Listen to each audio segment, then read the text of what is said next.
Mula nang maulilang lubos ang binatang si Danilo, ay pangangaso na talaga ang kanyang pinagkakakitaan. Ang ganitong trabaho ay namana niya sa kanyang ama. Noong bata pa kasi siya, ay madalas siyang isinasama sa pangangaso. Kaya nang siya ay magbinata, tila naging biyasa na rin siya sa ganong klase ng gawain. Nalaman niyo na ba yung kumakalat at chismis sa lugar natin? Kalalaki mong tao, chismoso ka. Ano ba yun? Huy, puro kalokohan na naman yan siguro. Grabe naman kayo sa akin. Ganyan ba tingin niyo sa akin? Puro kalokohan lang ang alam? Sa totoo lang? Oo. O sige na, sabihin mo na. Baka sakaling may mapala naman kami dyan. Si Bianca raw, buntis. Ano? Paano nabuntis Wala pa naman nangyayari sa amin Kung makapagsalita ka, akala mo naman syota mo. Di ka nga kilala nun Oo nga. Feeling ko apo to bakit daw nabuntis? Malamang, nakipag-anuhan. Alam nga naman makipagtitigan lang yun. May kinatagpo daw na lalaki sa Maynila. Ilang buwan bago bumalik, ayun, may laman na daw yung tiyan. Sigurado ka ba sa sinasabi mo? Baka naman, kabag lang ang laman ng tiyan yan Buntis ka raw Maglilimang buwan na. Saan mo naman nalaman yung balitang yan? Di saan pa? Sa nanay niya. Pambihirang nanay yan Sariling anak chinichismis. Wala naman kasi magandang idinulot yang si Aling Puring sa anak niya Paano na to? Wala na yung pantasya ng bayan. Magkakaanak na. Hindi naman siya mamamatay. Pwede pa rin naman siyang hangaan kahit na may anak siya. Pero hindi lang siya basta magkakaroon ng anak. Magkakaroon na rin siya ng asawa at baka maikasal pa. Bakit ba parang sobrang halaga ng kwento ng buhay niya sa inyo? Pantasya niyo lang yun. Napakarami pang babae dyan Hindi mo kami maintindihan. Siya ang inspirasyon namin sa araw-araw para bumangon Gusto mo inspirasyon? Isipin mo lahat ng utang mo para may dahilan ka para bumangon at kumayod. Pero ang gara talaga Hindi pa nga ako nakakapagpakilala sa kanya. Naunahan na kaagad ako. Nabuntis na kaagad. Tigil nyo na yung kahibangan nyo. Ituon nyo na lang yung atensyon nyo sa mas mahalagang bagay. Sige na, bilisan nyo na ang paglalakad. Baka gabihin pa tayo. Kailangan maihatid kagad natin itong mga nahuli natin sa palengke. Napapailing na lamang si Danilo sa kanyang dalawang kaibigan. Hindi pa rin kasi niya maintindihan kung bakit gano'n na lamang ang pagiging patay na patay ng dalawa sa babae. Samantalang para sa kanya, wala namang espesyal kay Bianca maliban na lamang sa mukha nitong may kagandahan. Ang babaeng si Bianca ay matagal nang itinuturing na diyosa sa kanilang baryo. Kapag dumadaan ito, lahat ng lalaki ay napapalingon. Kahit ang matatandang may sakit ay biglang lumalakas kapag siya ang nasa harapan. Pero iba si Danilo sa lahat. Kahit na nagagandahan din siya sa dalaga, mas lamang ang kawalan niya ng pakialam sa babaeng yun. Makalipas lang ang ilang minuto, nakarating na rin sila sa palengke. Agad nilang inabot ang kanilang mga nahuling palaka at dagang bukid. Habang binibilang kung ilan ang kanilang nahuli, nakataas ang isang kilay ng tinderang si Aling Esang. Magkano na naman yan? Baka naman ang mahal-mahal na naman yan 500 na lang po ang kilo rito sa dagang bukid. Tapos, 400 naman po dito sa palaka. Ay nako, ang mahal-mahal naman yan. Pambihira. Sa iba nga ang mura. Di, sa kanila na lang kayo bumili. Mura pala Ang hirap-hirap manghuli nito tapos gusto nyo mura? Talaga namang mas mura sa kanila at ang sa inyo mahal. Kung mas mura nga sa kanila, di sana sa kanila ka na bumili kanina. O nga naman, Aling Esang. Huwag ka naman buraot. Pinaghirapan naman naming hulihin ang mga yan. Kung ganyan kakabarat sa mga tao, hindi ka yayaman, Aling Esang. Hay, huwag mong sinasabi yan dahil hindi mo hawak ang kapalaran ko. O ano, bibili niyo po ba? Sa iba ko na lang ito ibebenta. Oo na, bibilin ko na. Wisit.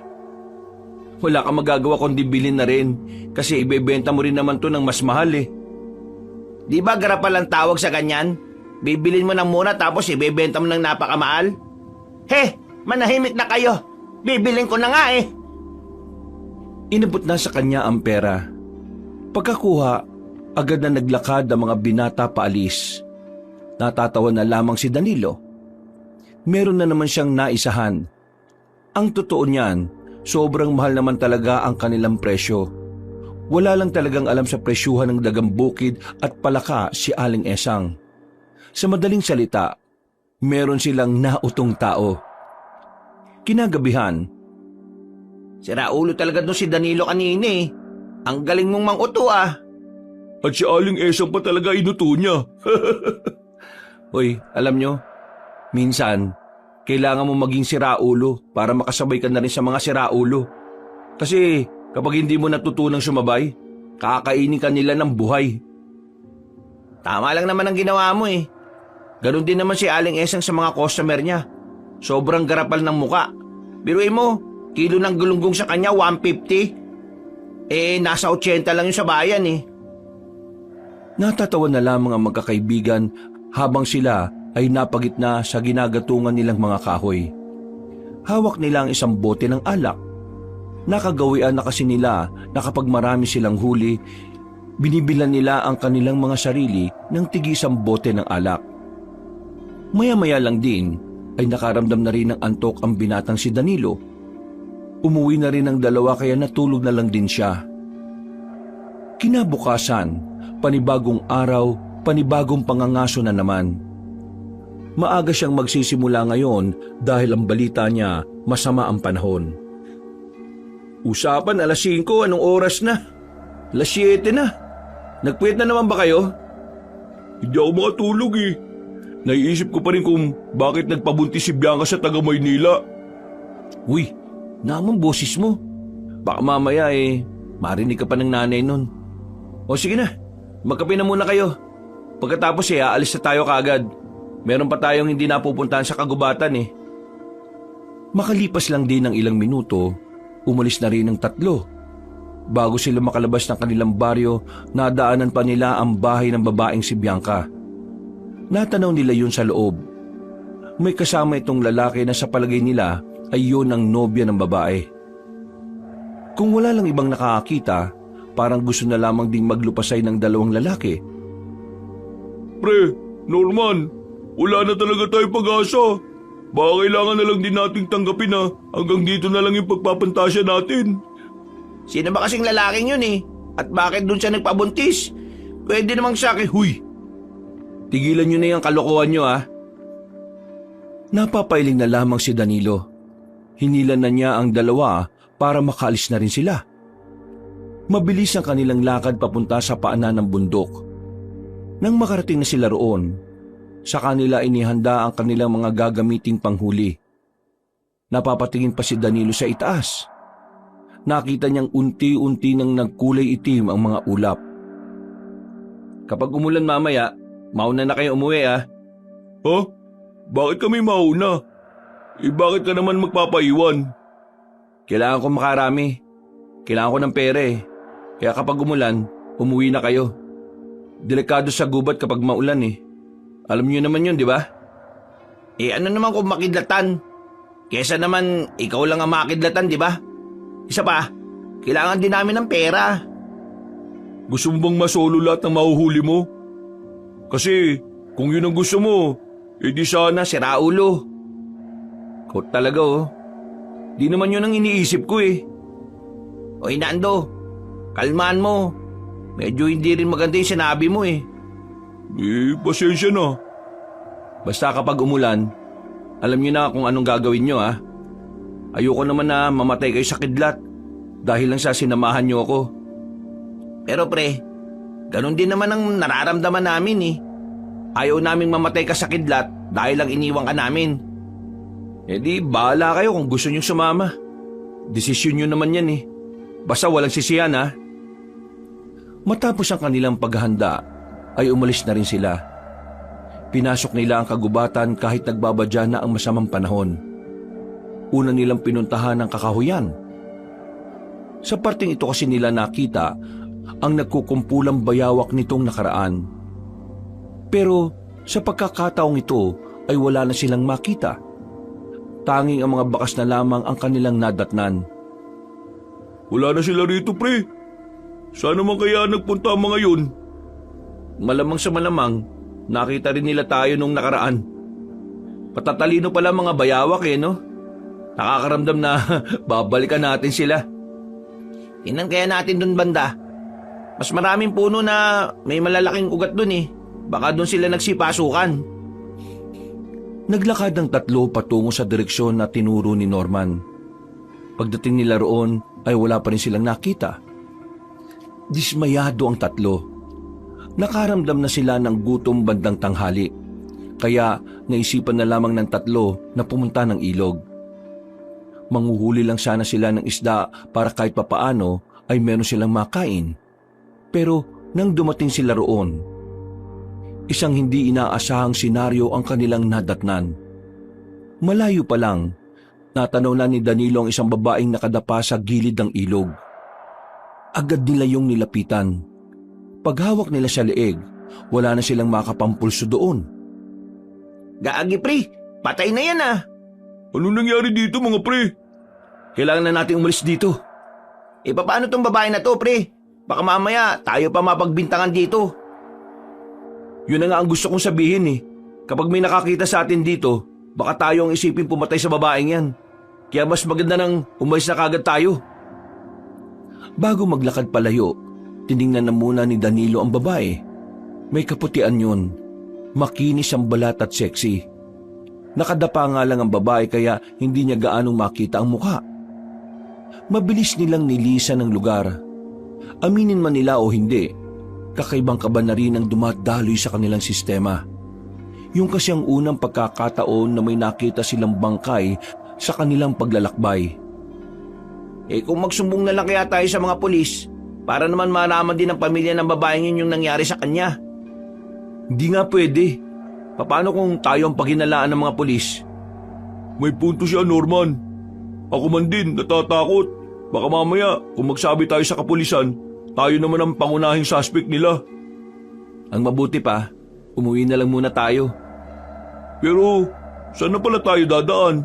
Ibang daan na itong napuntahan natin Hindi niyo ba natatandaan? Bakit? Hindi mo rin ba natatandaan? Magtatanong ba ako kung natandaan ko? Dito na lang, baka dito may daan. May bakas ng daanan Kahit na walang kasiguraduhan kung saan sila dadalhin ng daan na yon, ay sinubukan na lang din nila. Ang kaso nga lang, habang nasa kasagsagan sila ng paglalakad, ay bigla na lamang bumuhos ang malakas na ulan. Wala silang choice kundi ang maghanap ng masisilungan. Malas Sino ba may balat sa inyo sa puwet? Hindi ako sa singit yung sa akin Lalong hindi rin naman ako. Wala naman akong balat sa puwet Mahirapan tayo makabalik nito sa atin. Ilang tsansa ba para matamaan ng kidlat? Anong klaseng tanong yan? Kapag tumila ng bahagyang ulan, saka na tayo lalabas dito. Walang nagawa ang tatlong binata. Nanatili lamang sila roon. Hindi na nila alam ang kanilang gagawin. Masyadong malakas ang ulan. Sinasabayan pa ng malalakas na pagkulog at pagkidlat. Inabot na nga sila ng gabi habang nakasilong sila sa ilalim ng punong sampalok. Buryong na ang tatlo. Kahit gustuin man nilang umalis, ay hindi rin naman nila magawa. Kung takbuhin na lang natin. Paano mo tatakbuhin? Ang dilim. Saan tayo dadaan? Hindi pa nga natin alam kung saan ang daan pabalik Anong gagawin natin dito? Magpapabulok tayo dito? Kaysa naman tamaan ka nga ng kidlat dyan. Makalipas pa ang higit 1 oras, biglang humina na ang buhos ng ulan. Sinamantala na nila ang pagkakataon. Kahit magkanda-dulas-dulas sila, ay wala na silang pakialam. Ang mahalaga na lamang sa kanila ay marating nila ang tamang daan. Pero sa halip na makaalis sa kagubatan, napunta na lang sila ulit sa ilog. Malakas ang agos doon. Gusto sana nilang tumawid pa kabila dahil may nakikita silang liwanag doon mula sa kabahayan. Pero nang papalapit na sila sa ilog, laking gulat nila nang meron silang masaging katawan. Pagtingin nila sa baba, isa na namang babae. At ang babaeng yon ay ang babaeng kanilang nakita. Ito rin yata yung kanina. Danilo, anong gagawin natin? Mukhang sinyalis na to na parang may gagawin talaga tayo eh. Anong sinyalis? Tinangay lang yan papunta rito. Wala tayong gagawin dyan. Mauuna na sana si Danilo na tumawid sa malakas na agos nang bigla nilang marinig na umubo ang babae. Laking gulat nila. Napatras sila at napadistansya. Nanlalaki ang kanilang mga mata. Hindi nila alam kung papaanong nabuhay ang dalagang yun. Samantalang una na nilang nalaman na wala na yung pulso. Gagi, patay na yan, di ba? Pre, may sa demonyo yata ang isang yan eh. Gagi, takbo! Sa takot ng tatlo, nagawa nilang tumakbo ng mabilis kahit na madulas ang dinaraanan nila. Nakatawid pa nga sila sa kabilang parte ng ilog. Wala na silang pakialam kung habulin sila ng babae o ano paman.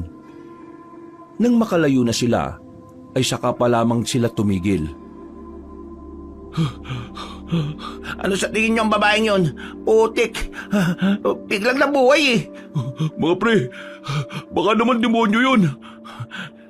May demonyo bang nakahilata sa gilid ng ilog? Sigurado ka ba talaga kanina napatay na siya? Oo nga, nakita niyo naman di ba? Inalam ko kung may pulso pa. Wala na talaga. Kaya nakakapagtaka eh. Paano nabuhay ang isang yun? Eh basta, ganito ang tatandaan natin. Wala tayong nakita. Walang babae. Walang nangyari sa ilog. Tama ka dyan. Ganyan nga. Oo, yan ang iisipin natin. Huminga ng malalim ang tatlo. Makalipas lang ang halos 2 oras, nakaalis na rin sila ng kagubatan. Nakauwi naman sila ng ligtas. Pero wala silang nahuling kahit na ano pang hayop. Basang-basa pa sila ng ulan. Higit sa lahat ay gutom na gutom. Kaya naman, nang tumila na ang ulan, tumambay na muna sila sa bahay ni Danilo. Nagpresentang magluto ng sabaw si Norman kahit na alanganing oras na rin. Si Danilo naman nakaupo lang sa harapan ng pintuan habang nakatulala. Hindi pa rin mawala-wala sa isipan niya ang mga nangyari. Oh, ayos na to. Pagati-hatian na lang natin. Pre, Danilo, huwag mo na masyadong isipin yun. Baka ikabaliw mo pa yan. Hindi ba kayo nahihiwagaan sa babaeng yun? Nahihiwagaan din siyempre. Ngayon lang kami nakakita ng taong namatay na pero nabuhay ulit. Kung itanong ko kaya kay Mang Kapa bukas ng umaga, baka may alam siya sa ganun. Ano bang mapapala mo kung may alam nga siya? Makakahuli ka ba ng dagang bukid? Basta, di matahimik ang kalooban ko eh. Diyos ko naman ikain mo na lang yan, pre. Inabutan na siya ng 2 ng isang mangkok. Nagsandok na lang din siya para makakain na rin. Hanggang sa pagtulog, hindi pa rin matahimik ang kalooban ng binata. Paulit-ulit na bumabalik sa isipan niya ang babae. Maya-maya lang din ay umuwi na ang 2. Oras na ng kanyang pagtulog. Pero kakahiga niya pa lang sa papag, nakarinig na agad siya ng kalabog. Napatigil siya. Nagtataka. Kaya naman ay agad siyang lumabas ng kanyang silid. Nagmamadali siyang buksan ng pintuan. Pagbukas niya ay isang babae ang bigla na lamang humilata sa pintuan. Sumandal pala roon ang dalaga. Nang mapansin niya ang kabuuan ng babae, nanlaki ang kanyang mga mata nang maalala na ito yung babaeng nakita nila sa ilog. Pero sa pagkakataong ito, meron na itong malay. Tulong? Anong tulong? Patay ka na eh. Hindi pa ako patay. Buhay pa ako. Tulungan mo ako, nakikiusap ako. Paano ka nabuhay? Sige nga sabihin mo, demonyo ka no? Nagmamakawa ako sa iyo. Tulungan mo naman ako. Gusto ko bang mabuhay? Nakita na lamang ng lalaki ang malalaking sugat na nasa bandang kaliwang dibdib nito. Napatingin din siya sa labas. Nababahala ang binata na baka merong makakita sa kanila. Kaya para makaiwas sa kung anumang iisipin ng mga tao, hinila niya ang babae papasok at saka sinarado ang pintuan. Ano bang nangyari sa'yo? Bigla na namang nawalan ng malay ang babae. Noong mga oras na yon, mas lalo na siyang kinabahan. Natataranta siya. Hindi niya alam ang kanyang gagawin. Kaya naman, lumabas siya ulit at pinuntahan ng dalawang lalaking kaibigan. Pero sa kasamaang palad, nakatulog na agad ang dalawa. Bumalik na naman siya sa kanila. Nasa sahig pa rin ang babae. Kahit natatakot at nababahala siya roon, sinubukan na rin niyang iayos ang babae. Hiniga niya ito sa papag. At sa hindi inaasahang pagkakataon, napatingin siya sa katawan nito. Basang-basa kasi ang katawan ng babae kaya bumabakat ang katawan nito. Pilit niyang binubura sa isipan ng pagnanasa. Nakatuon lamang siya kung ano ang gagawin sa babae at sa sugat nitong kitang-kita niya na nasa itaas ng kaliwang dibdib. Ay naku, pambirang buhay naman to, Lord, oh. Ang dami ko nang iniisip. Bakit idinagdag niyo pa ito? Kumuha na lamang siya ng panlinis sa sugat. Kahit nakakaunti lang ang kaalaman niya sa paglilinis ng sugat, sinubukan niya pa rin. Nakokonsensya kasi siya sa oras na may mangyaring masama sa babae tapos wala siyang ginawa. Agad na nilinisan ni Danilo ang sugat ng dalaga. Matapos yun, ang naging problema naman niya ay kung papaano ito papalitan ng suot. Basang-basa na rin kasi ang papag niya. Lord, wala akong gagawing kasalanan, ha. Nagbabagandang loob lang ako. Pinikit na lamang niya ang kanyang mga mata. Nang akmang aalisin na niya ang damit ng babae, napadilat siya nang bigla siya nitong hawakan sa kamay. Namimilog ang mga mata niyang nakatingin doon. Nagtama ang kanilang paningin. Wag, ako na. Kaya mo na bang kumilos? Maraming salamat sa paggamot sa sugat ko. Kaya ko nang gumalaw. Oo, sige na. Magpalit ka na ng damit. Basa-basa na yung katawan mo eh. Tapos, umalis ka na kaagad, ah. Sandaling lumabas si Danilo. Pagbalik niya ay suot na ng babae ang kanyang malaking damit.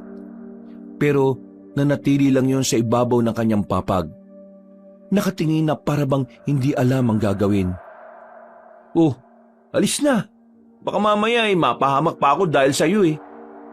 Pwede bang dito na muna ako? Ha? Anong sinabi mo? Kung pwede lang na dito na muna ako. Wala kasi akong mauuwian eh. Teka nga. Tagasan ka ba? Ano ba nangyari sa'yo at bakit may sugat ka? Taga Baryo Swangit ako. Ang baryo na kung saan puro pangit ang nakatira maliban sa akin. Ang pinagsasabi mo, niloloko mo ba ako? Hindi. Doon naman talaga ako nakatira eh. Bakit ba ayaw mong maniwala? Tinatanong mo pa talaga ako kung bakit ayaw kong maniwala. Sino ka ba para pagkatiwalaan ko? Hindi nga kita kilala eh. Hindi ko nga rin alam kung paano mo ako nasundan dito eh. Hindi ko rin naman alam na dito ka nakatira. Hindi rin kita kilala. Basta ito lang yung unang bahay na tingin ko tatanggap sa akin. Teka, ano bang pangalan mo? Marimar ang pangalan ko. Walang ya. Marimar ang putik. Pangalan ng bida sa TV series yan ah. Seryoso ka ba? Yun nga ang pangalan ko. Bakit ba ayaw mong maniwala? Talagang tinatanong mo pa ako ulit ha? Tulungan mo na ako. Wala na akong ibang mapupuntahan eh. Ay nako, mabuti pa bumalik ka na lang sa baryo ninyo. Yun ang dapat mong puntahan. Huwag mo akong pestehin no. Natulungan na kita kaya wala ka ng dahilan para manatili pa rito. Ang sama mo naman. Ano mo sa mga pinagsasabi mo? Ayaw ko lang madamay kung anong nangyari sa'yo. Hinahabol ako ng masasamang tao. Kinidnap nila ako. Balak nila akong dalhin sa Maynila para ibenta sa mayayaman. Tingnan mo naman kasi, ang ganda-ganda ko.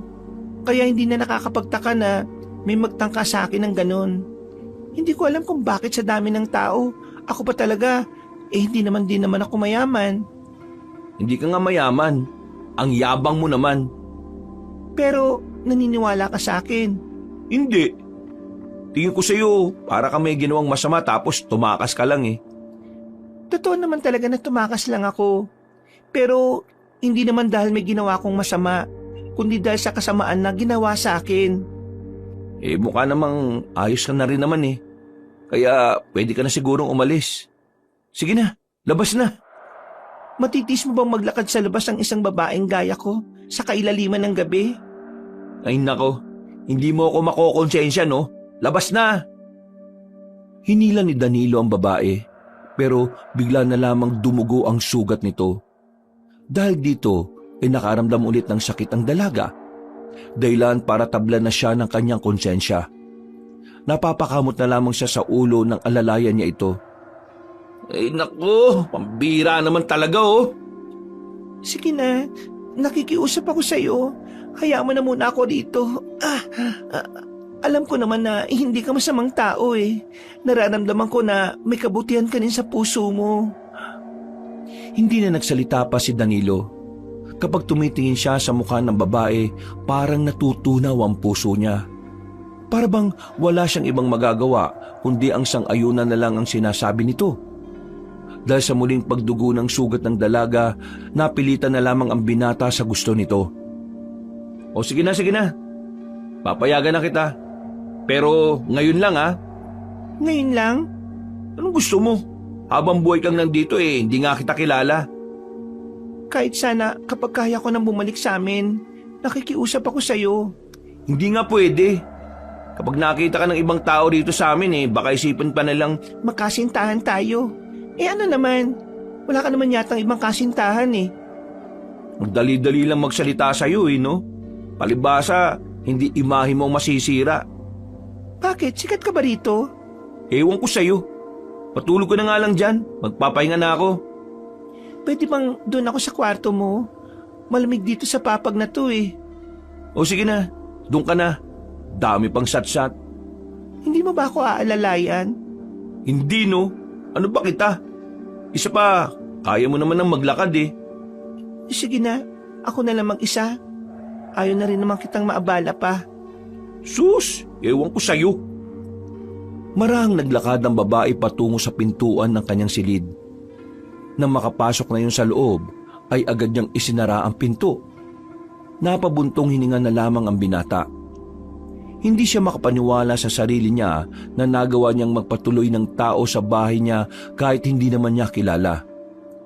Kahit na meron siyang pag-aalinlangan, para bang meron ding parte ng kanyang utak na hindi niya kayang pabayaan ng babae. Humiga na lamang siya. Bigla na lang din siyang inantok. Sumapit ang kinaumagahan.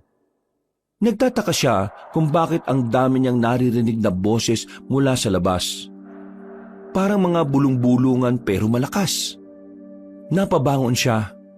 Tumingin siya sa silid niya. Nakasarado pa naman ang pintuan, kaya akala niya natutulog pa rin ang dalaga. Paglabas niya ng bahay, nakikita niya si Marimar. Nagsasalang na at meron ng pinapakuluan. Habang ang mga kalalakihan naman sa tapat ng kanyang bahay ay nakatambay doon. May mga kasama ring mga tsismosa. Ay! Magsilayas nga kayo sa tapat ng bahay ko. Ang iingay nyo kay aga-aga. Ay, ikaw Danilo. Hindi mo naman sinabi na may asawa ka palang maganda at sobrang sexy. Asawa? Oo, di ba asawa mo yan? Diyos ko, huwag ka na magkaila. Sinabi na niya sa amin. Siguro, kaya mo siya tinatago para wala kang kahati ano? Uy, magtigil ka nga Aling Esang. Sabog ka yata At kayong lahat, alis! Alis kayo! Uy, shoo! Shoo! Nag-alisa ng mga tao sa harapan ng kanyang bahay. Nang maglakad na palayo ang mga yon, agad namang nilapitan ni Danilo ang babaeng si Marimar na parang walang alam sa nangyayari. Nakatuon lang ang atensyon sa ginagawa. Ano bang sinabi mo sa mga yon? Sinabi ko na mag-asawa tayo. Baliw ka ba? Bakit mo sinabi sa kanila ng ganon? Paano kapag naniwala silang lahat? Di mas maganda. Ano? Mas maganda nang isipin nilang mag-asawa tayo kaysa isipin nilang kahit hindi tayo mag-asawa magkasama tayo sa iisang bahay. Ano pinagsasabi mo? Ang usapan natin pagsapit ng umaga aalis ka na. Pero bakit nandito ka pa? At gumawa ka pa talaga ng eksena? hindi mo na ako pwedeng paalisin. At bakit hindi? Kapag pinalis mo ko, masisira ang imahe mo. Iisipin nilang pinalayas mo ang asawa mo. Pinlano mo to, no? Sabihin mo nga. Hindi. Bakit ko naman gagawin yun? Tinulungan mo na nga ako tapos gagawin ko pa yun sa'yo. Yun na nga eh. Tinulungan na kita, kaya bakit mo pa din ako ginugulo? Hindi naman kita ginugulo. Ikaw lang naman ang nag-iisip niyan eh. Tutulungan din kita. Tingnan mo, marunong ako magluto. Eh sino bang nagsabi sa'yo na magluto ka? Eh ganun naman ang ginagawa ng asawang babae, di ba? Ay nako, wisit naman talaga oh. Ngumiti sa kanya ang dalagang si Marimar. Sa ganda ng ngiti nito, ay sa malayo na lamang siya napatingin. Hindi niya alam kung bakit nakaramdam siya ng kaba. Kaba na hindi niya naman alam kung saan nagmumula. Hindi na nakapagmaktol pa ang binata. Nanahimik na lamang siya sa loob habang hinihintay na matapos ang ginagawa ng babae. Maya-maya pa, nakaisip siyang lumabas. Bibili siya ng sarili niyang pagkain. Wala kasi siyang tiwala sa niluluto ng dalaga. Sa isip niya, baka may gayuma yon o kaya naman lason. Habang naglalakad, aksidente niyang narinig ang pakikipag-usap ng isang matandang lalaki gamit ang dipindot nitong cellphone. Naintriga ang binata kaya nagtago muna siya sa gilid. Bantayan niyo ang area. Malakas ang kutob ko na nandyan lang ang mga aswang na yan. Hindi tayo papayag na makalusot ang mga yan. Delikado sila. Malaking problema yan kung makakaabot yan dito sa atin. Sige na. Tawagan niyo na lang ako mamaya kapag may balita na ulit. Nang marinig yun ni Danilo, ay bahagya siyang nagtaka. Hindi niya kasi inakala na pinupuntirya rin pala ng albularyong si Kapa ang mga nilalang na yon. Ang pagkakaalam niya lang kasi ay manggagamot lang ito at nagpapalayas ng masasamang espiritu. Aalis na sana siya pero hindi niya inaasahan na alam pala ni Mang Kapa na naroon siya. Kung ano man ang narinig mo, wag mo muna ipagsasabi sa iba. Naintindihan mo ba ako? Oh, wala naman po akong narinig eh. Bakit, bingi ka ba? Hindi naman po. Eh di ba'y narinig ka? Opo eh. Hindi pwede malaman to ng iba ha. Hindi pa namin alam kung sino ang kalaban kaya walang makakalabas muna na impormasyon. Hindi ko po talaga alam ang sinasabi niyo eh. Pero ano po bang nangyayari? Hindi ko pwedeng sabihin sa iyo dahil hindi ka naman konektado rito. Ang gagawin mo lang naman ay manahimik. Yun lang. Totoo po pala talaga mga aswang ano?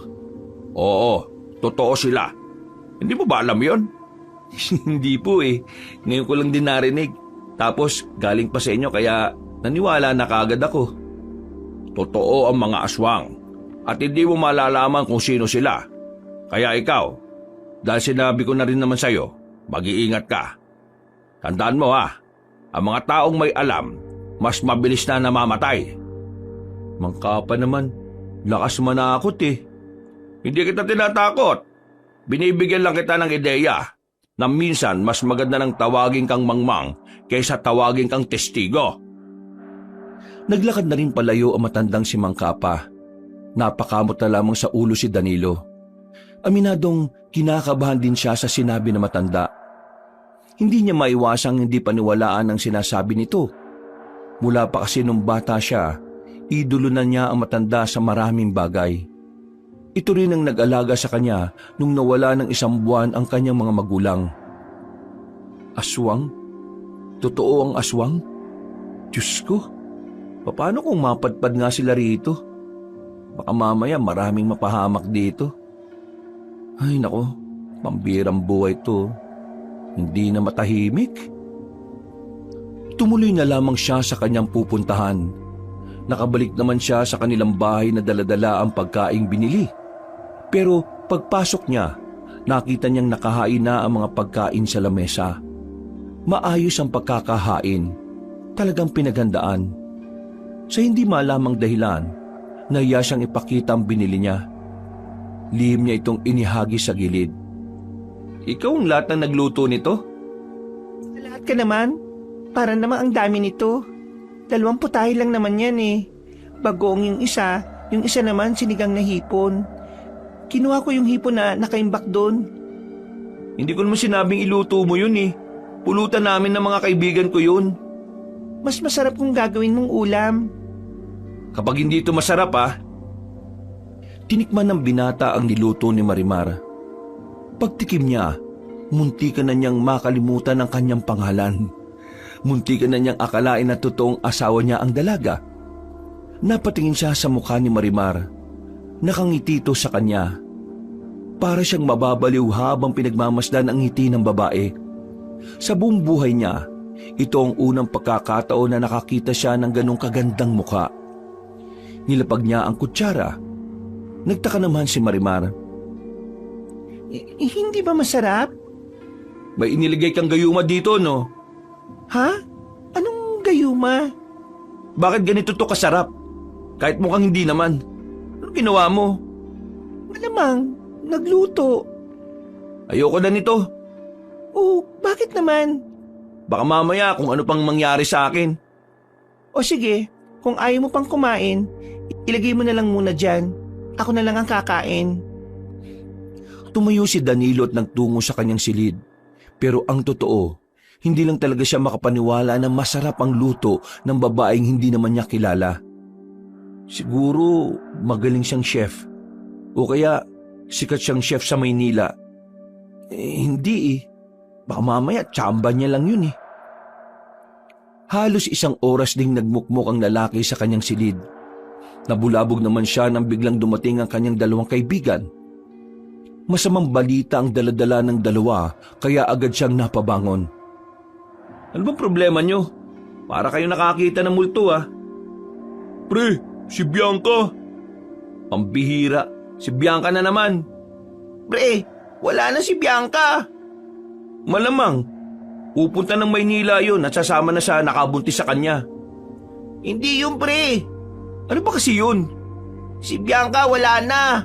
Patay na. Patay lang pala eh. Ano? Patay na si Bianca? Umalis daw yung kagabi kasama nung nakabuntis sa kanya. Sumakay ng tricycle. Tapos kanina lang umaga, natagpuan yung tricycle. Patay yung driver. Yung lalaki nakabuntis sa kanya, pati na rin si Bianca. Patay silang lahat. Ha? Sino namang tarantadong gagawa nun? Ang sabi nila, inatake raw ng aswang eh. Si Bianca raw talaga ang puntirya. Pero dahil lumaban yung lalaki at yung driver, ayun, nadali rin sila. Nangyayari na yata. Ang alin? Ha? Wala. Ayun, nangyari na. Napahamak sila. Dapat kasi di sila nalabas ng gabi. Awawa naman si Bianca, pre. Pati yung anak nila. Kung alam ko lang na mangyayari yun sa kanila, hindi sana pinigilan ko sila. Hindi ka naman nila close, no? Sabay-sabay silang napatingin sa kabilang papag nang marinig nilang humikab ang babaeng si Marimar. Nagulat si Nando at Norman sa kanilang nakita. Namukhaan kasi nila ang babaeng yun. Uy, pre, anong ginagawa ng babaeng yan dito? Di ba yan yung nasa ilog? Ha? Oo. Kunwari ka ba na ayaw mo? Gusto mo lang palang suluin. Uy, sira ulo. Pakinggan niyo muna ako, no? O sige, magpaliwanag ka nga. Magsasalita na sana ang lalaki nang biglang bumangon ang babaeng si Marimar. Nakangiti yun sa kanila. Kahit ang dalawa ay nakaramdam din ng pagkailang at hiya. Sadyang napakaganda naman kasi talaga ni Marimar. Parang nagliliwanag ang kagandahan nito. Magandang umaga sa inyo. Ako nga pala si Marimar. Ako ang asawa ni Danilo. Ano? Asawa? Pre, anong asawa? Niloloko mo ba kami? Magkakilala siguro kayong dalawa, no? Hindi ko kilala yan. Kagabi nang umuwi tayo, nagulat na lang ako na nakarating na yan dito sa bahay. Tapos, may sugat yan sa dibdib. Kaya tinulungan ko. Akala ko kasi mamamatay na. Hindi ko naman inakala na matapos kong tulungan yan ganyan pala kasira ulo yan. Sinabi ba naman sa mga kapitbahay na asawa ko siya? Na ang usapan naman namin aalis na siya kaninang umaga. Pero ngayon, ayan, nandito pa rin. Totoo ba? Totoo ang lahat. Wala na kasi ako mapupuntahan kaya gusto ko sanang nandito lang muna ako. Pre, dito na muna yan. Para naman may dahilan kami lagi para dumalaw. O nga naman, di yung puro mukha mo lang yung nakikita namin. Magtigil nga kayo. Yan na naman kayo sa kamanyakan nyo eh. Aalis yan dito. Hindi yan pwede magtagal dito dahil ayaw ko namang maging laman ng chismis. Parang awa mo na, dito na muna ako. Gagawa naman ako ng mga gawaing bahay eh. Pangako, hindi ako magiging sakit ng ulo mo. Oh, yun naman pala eh. Sa katunayan, nagluto ako kanina ng pagkain niya pero ayaw niya kahit masarap naman. O pre, yun naman pala eh. Bakit ayaw mo pang... Tama na. Naiirita na ako ah. Ikaw Marimar ah. Mamaya aalis ka na. Maghahanap lang ako ng pwede mong suotin. Sige na, aalis na lang ako. Hayaan mo na lang akong makuha ulit ng mga taong dumukot sa akin. Uy pre, ano yung sinasabi niya? Oh, miss, ano ba nangyari? Kaya kasi ako napunta sa ilog kasi tinatakasan ko yung mga dumukot sa akin. Mga sindikato. Tapos ngayon, ayaw niya akong tulungan. Sinabi niya sa akin na bahala na raw ako sa buhay ko. Uy, tingnan mo tong lalaki na to oh. Bakit mo naman sinabi yun? Wala akong sinabing ganun. Ikaw Marimar ah, napakasinungaling mo ah. Bigla na lamang lumapit sa kanya ang babae. Lumuhod ito sa kanyang harapan at nagmamakaawa. Kinagulat naman niya yon. Hindi niya kasi inakala na gagawin yun ng babaeng kagaya ni Marimar. Nakaramdam siya ng hiya sa hindi niya malamang dahilan. Tingnan mo yung ginawa mo oh. Ganyan ba dapat ang ginagawa sa babae? Lalo na kapag maganda. Diyos ko naman. O sige na, tumayo ka na. Anong sige na? Dumito ka na muna sa bahay hanggat hindi mo pa kayang umuwi sa inyo. Talaga? Pero ito lang ang ayaw ko ah. Ayaw ko ng makalat. Ayaw ko ng maingay. Ayaw ko ng tamad na tao. Isa pa, ayaw kong ipagkalat mo na asawa mo ko. Eh nasabi ko na eh. Eh di bawiin mo. Anong sasabihin ko? Sabihin mong hindi kita kaano-ano. Uy, mag-isip ka nga. Sasabihin mong di kayo magkaano-ano eh. Ano na lang ang iisipin nila at nandito yan sa bahay mo? Mismo. Ikaw nga mag-isip pre. Napapakamot na lamang sa ulo si Danilo. Pakiramdam niya ay napagkakaisahan siya ng mga yon. Kaya sa dulo, wala rin siyang nagawa. Hindi rin maintindihan kung bakit parang hindi niya kayang tanggihan ng babaeng si Marimar. Tumingin lang siya sa mata nito at para na siyang nanghihina. Nagtagumpay ang tatlo sa kanilang kagustuhan na manatili ang babae sa bahay na yon. Tuwang-tuwa si Norman at Nando dahil sa wakas meron na naman silang bagong pinagpapantasyahan. Pero si Danilo hindi niya magawang matuwa. Hindi dahil ayaw niyang naroon ng babae, kundi dahil sa mga naiisip niya. Pakiramdam niya kasi hindi tama na magkasama sila ni Marimar sa iisang bahay. Lalo na't meron na siyang nalalaman sa sinabi ni Mang Kapa. Kinagabihan, Huwag ka nang kumilos, ako nang bahala magluto. Ang kailangan ko lang hindi kita inuutusan no? ayaw ba kung ako na ang gagawa? Hindi kita inuutusan eh. Pinapaalala ko lang na kahit hindi kita utusan, gumawa ka pa rin sa pamamahay ko ha? Oo naman, hindi mo naman kailangang ipaalala eh. Alam ko naman ang responsibilidad ko bilang asawa mo. Sumakit ang ulo ni Danilo kay Marimar. Sinabayan pa ito ng panggagatong ng dalawang binata. Kaya hindi pa man natatapos ang araw, pakiramdam ni Danilo na puputi na ang buhok niya dahil sa sobrang konsumisyon. Pero sa tuwing titingnan niya ang babae, hindi niya may paliwanag kung bakit parang hindi niya kayang magalit dito. Samantalang hindi naman niya ito kilala.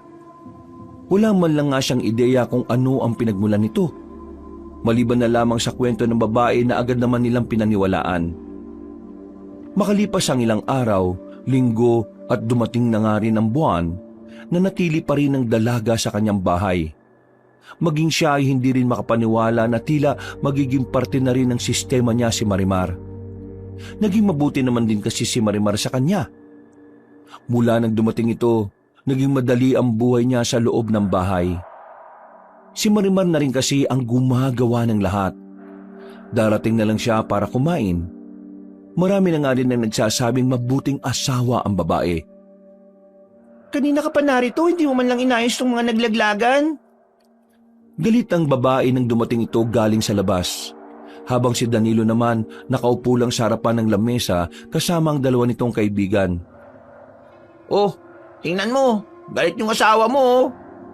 Yan kasing tamad-tamad. Amad, asawa ni. Hoy, tumigil nga kayong dalawa. Wala ako sa mood ah. Ikaw pa ngayon ang wala sa mood. Ako na nga ang gumagawa ng lahat eh. Aayusin mo lang naman yung mga nagbagsakang kaldero. Sino nagsabi na kumilos ka rito? Inutusan ba kita? Matagal na kitang pinapalis dito pero ayaw mo. Tapos ngayon aangal ka na ikaw lahat gumagawa dito. Huwag mong gawin kung ayaw mo. Ganun lang naman kasimple. Nagulat si Nando at Norman sa sinabing yun ni Danilo. Ramdam nila ang pagkapiko ng lalaki. Si Marimar naman ay hindi na lamang nagsalita. Pumunta na lamang sa labas para makapagluto. Sa inis niya ay iniwan niya ang mga tao sa bahay niya. Hindi niya alam kung saan siya pupunta. Basta naglalakad lang siya at wala siyang pakialam sa paligid niya. Banas na kasi siya kay Marimar. Hindi niya naman magawang palayasin ng totoo. Hanggang salita lang siya. Ayaw niya pang aminin sa sarili niya na sa mga nakalipas na araw, unti-unti na rin siyang nahuhulog sa dalaga. Hindi niya lamang yung pinapahalata. Aray ko! Atuto ko kasing tumingin sa dinaraanan mo. Ang laki-laki ko hindi mo ako nakita. Ikaw nga rin hindi mo ako nakita eh. Nakita kita. Nakita mo naman pala ako, bakit hindi ikaw ang umilag? Kasi gusto kong malaman mo na hindi ka nakatingin. Ha?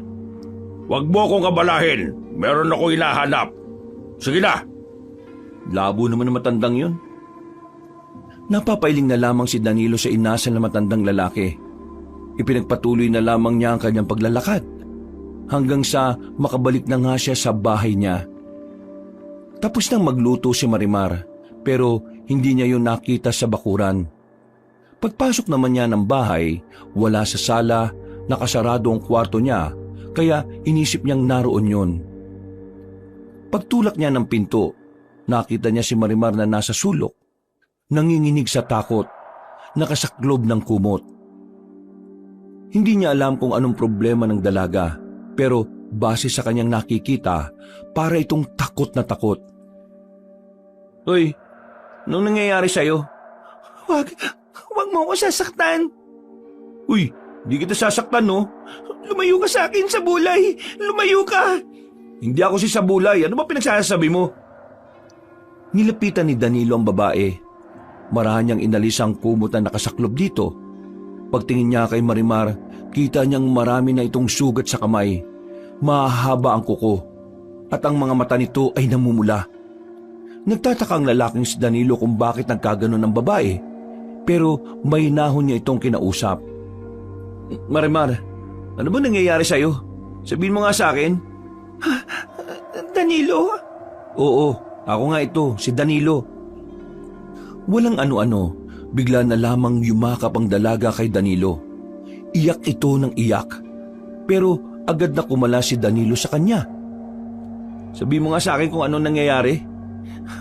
Yung humahabol sa akin, nakita ko siya sa lugar na ito. Ano? Teka. Nakita ka ba niya? Tingin ko hindi. Isumbong na natin sa kinauukulan. Baka naman... Wag. Ayos na ako. Hindi na ako natatakot. Basta, nandito ka na. Ha? Mapanganib sila eh. Wag na. Ayokong may mangyaring masama sa'yo. Kaya nga para walang mangyaring masama, sabi mo sa akin kung sino... Hindi na. Pakiusap, wag na. Huminga na lamang ng malalim ang binatang si Danilo. Naupo na lamang ito sa kama. Napansin din kasi niya ang kalungkutan sa mata ng babae. Pakiramdam niya ay nararamdaman niya rin yun. Huwag ka munang lalabas ng ilang araw ha. Kailangan mo mag-ingat kung talagang nakita mo rito yung taong yun. Kung hindi mo pa kayang sabihin kung sino siya, naiintindihan ko. Sabihin mo na lang sa akin kapag handa ka na. Tumango na lamang si Marimar. Lumabas na rin ang silid ang lalaki. Nung gabing yun, Aminado siyang nag-aalala rin siya para kay Marimar. Kaya pagkatapos nilang kumain, pinapasok na niya ito agad sa kwarto. Humiga na rin ang binatang si Danilo. Maya-maya lang din ay nakaramdam na siya ng antok. Kinaumagahan ay maaga siyang nagising. Bago siya bumangon, natanaw na kagad niya na bahagyang nakabukas ang pintuan ng kanyang silid. Pagtingin niya sa loob, wala roon si Marimar. Nang tumingin din siya sa labas, wala rin yun. Naghintay siya ng ilang minuto sa pag-aakalang may binili lamang ang babae. Pero umabot na siya ng 1 oras ay wala pa ring lumilitaw na Marimar. Baka naman may pinuntaan lang, pre. O baka bumili lang. Kung may pupuntahan yun, magpapaalam yun sa akin. Kung may bibili naman, hindi naman yung tatagal ng 1 oras. Nasaan yun? Baka naman may koneksyon to sa kinakwento mong nakita niya yung naghahanap sa kanya. Ang hinala ko nga, umalis siya para hindi na ako madamay sa gulo. Bakit parang nag-aalala ka dyan? Di ba dapat masaya ka? Kasi wala na siya rito. Kasi yun naman ang gusto mo, di ba, nung una pa lang? Yun na nga. Akala ko magiging masaya ako kapag wala na siya. Pero, hindi pala eh. O sige, ganito na lang. Mag-iwahiwalay na lang tayo para mas madali natin siyang mahahanap. Magkakaibang direksyon ng kanilang tinahak. Habang naglalakad si Danilo, natanaw niya ang matandang si Kapa, ang kilalang albularyo sa kanilang lugar. Nilapitan niya ito sa pagbabakasakaling nakita nito si Marimar. Mang Kapa? Danilo. Bakit? Anong sa atin? Itatanong ko lang naman po sana, may nakita po ba kayong babae na maganda? Medyo may katangkaran tapos parang kasing tangkad ko po yun. Tapos maputi siya. Bakit? Sino ba yung babae sinasabi mo? Ano ko po asawa. Ano? May asawa ka na? Nagbibiro ka ba? Hindi po ako nagbibiro, seryoso po ako. Kung ganun pasensya ka na. Pero wala akong nakitang kagaya ng sinasabi mo eh. Ikaw naman kasi baka inaaway mo naman. Ay, sige po. Hahanapin ko na lang po. Danilo. Bakit po, Mang Kapa? Huwag na muna kayo mga ngaso mamayang gabi ha. Baka mapahamak lang kayo. Mapahamak? Bakit po? Ano na naman bang meron? Nakatanggap kami ng impormasyon. Kagabi lang na yung pinuno ng mga aswang nandito. Meron siyang hinahanap. Kapwa niya aswang. Isang babae. Hinahanap na sino?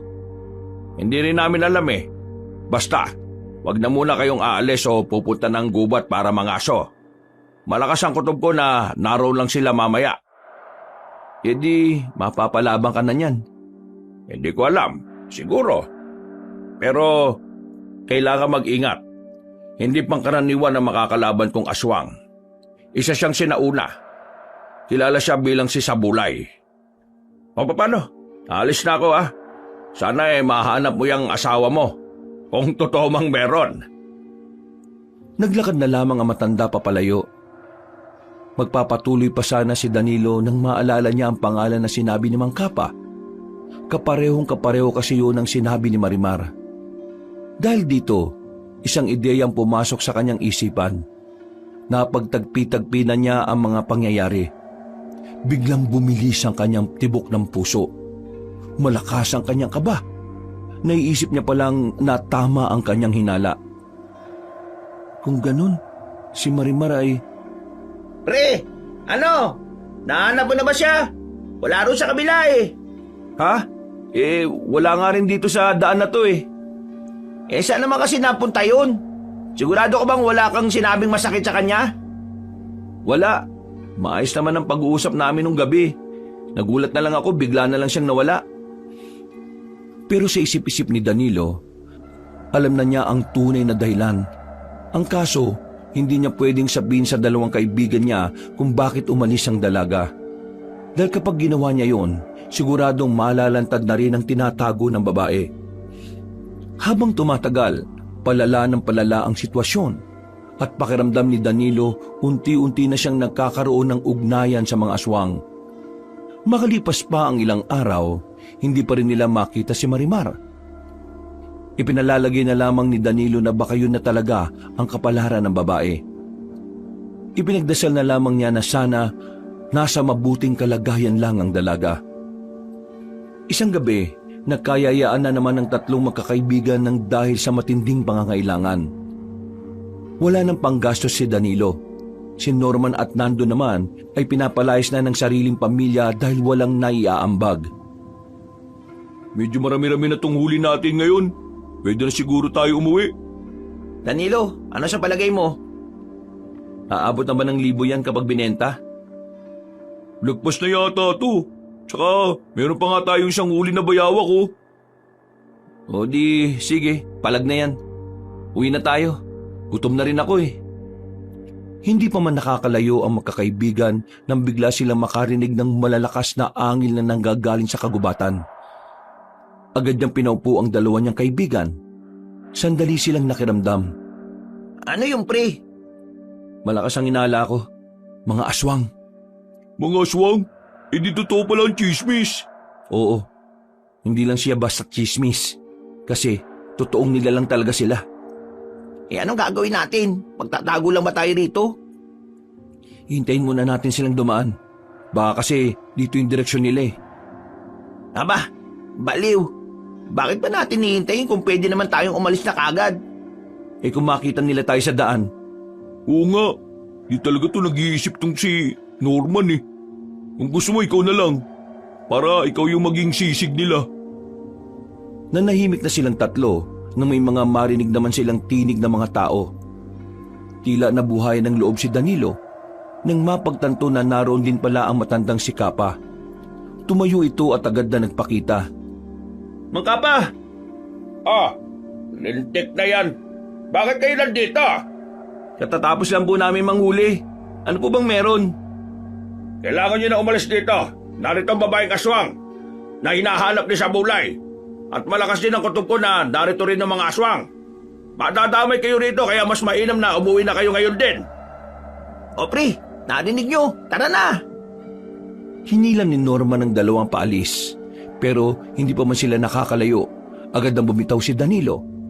Ang unang pumasok kasi sa isipan niya ay ang babaeng si Marimar. Sinubukan pa siyang pigilan ng dalawa. Pero wala ring nagawa ang mga yon. Mabilis siyang tumakbo pabalik kay Mang Kapa.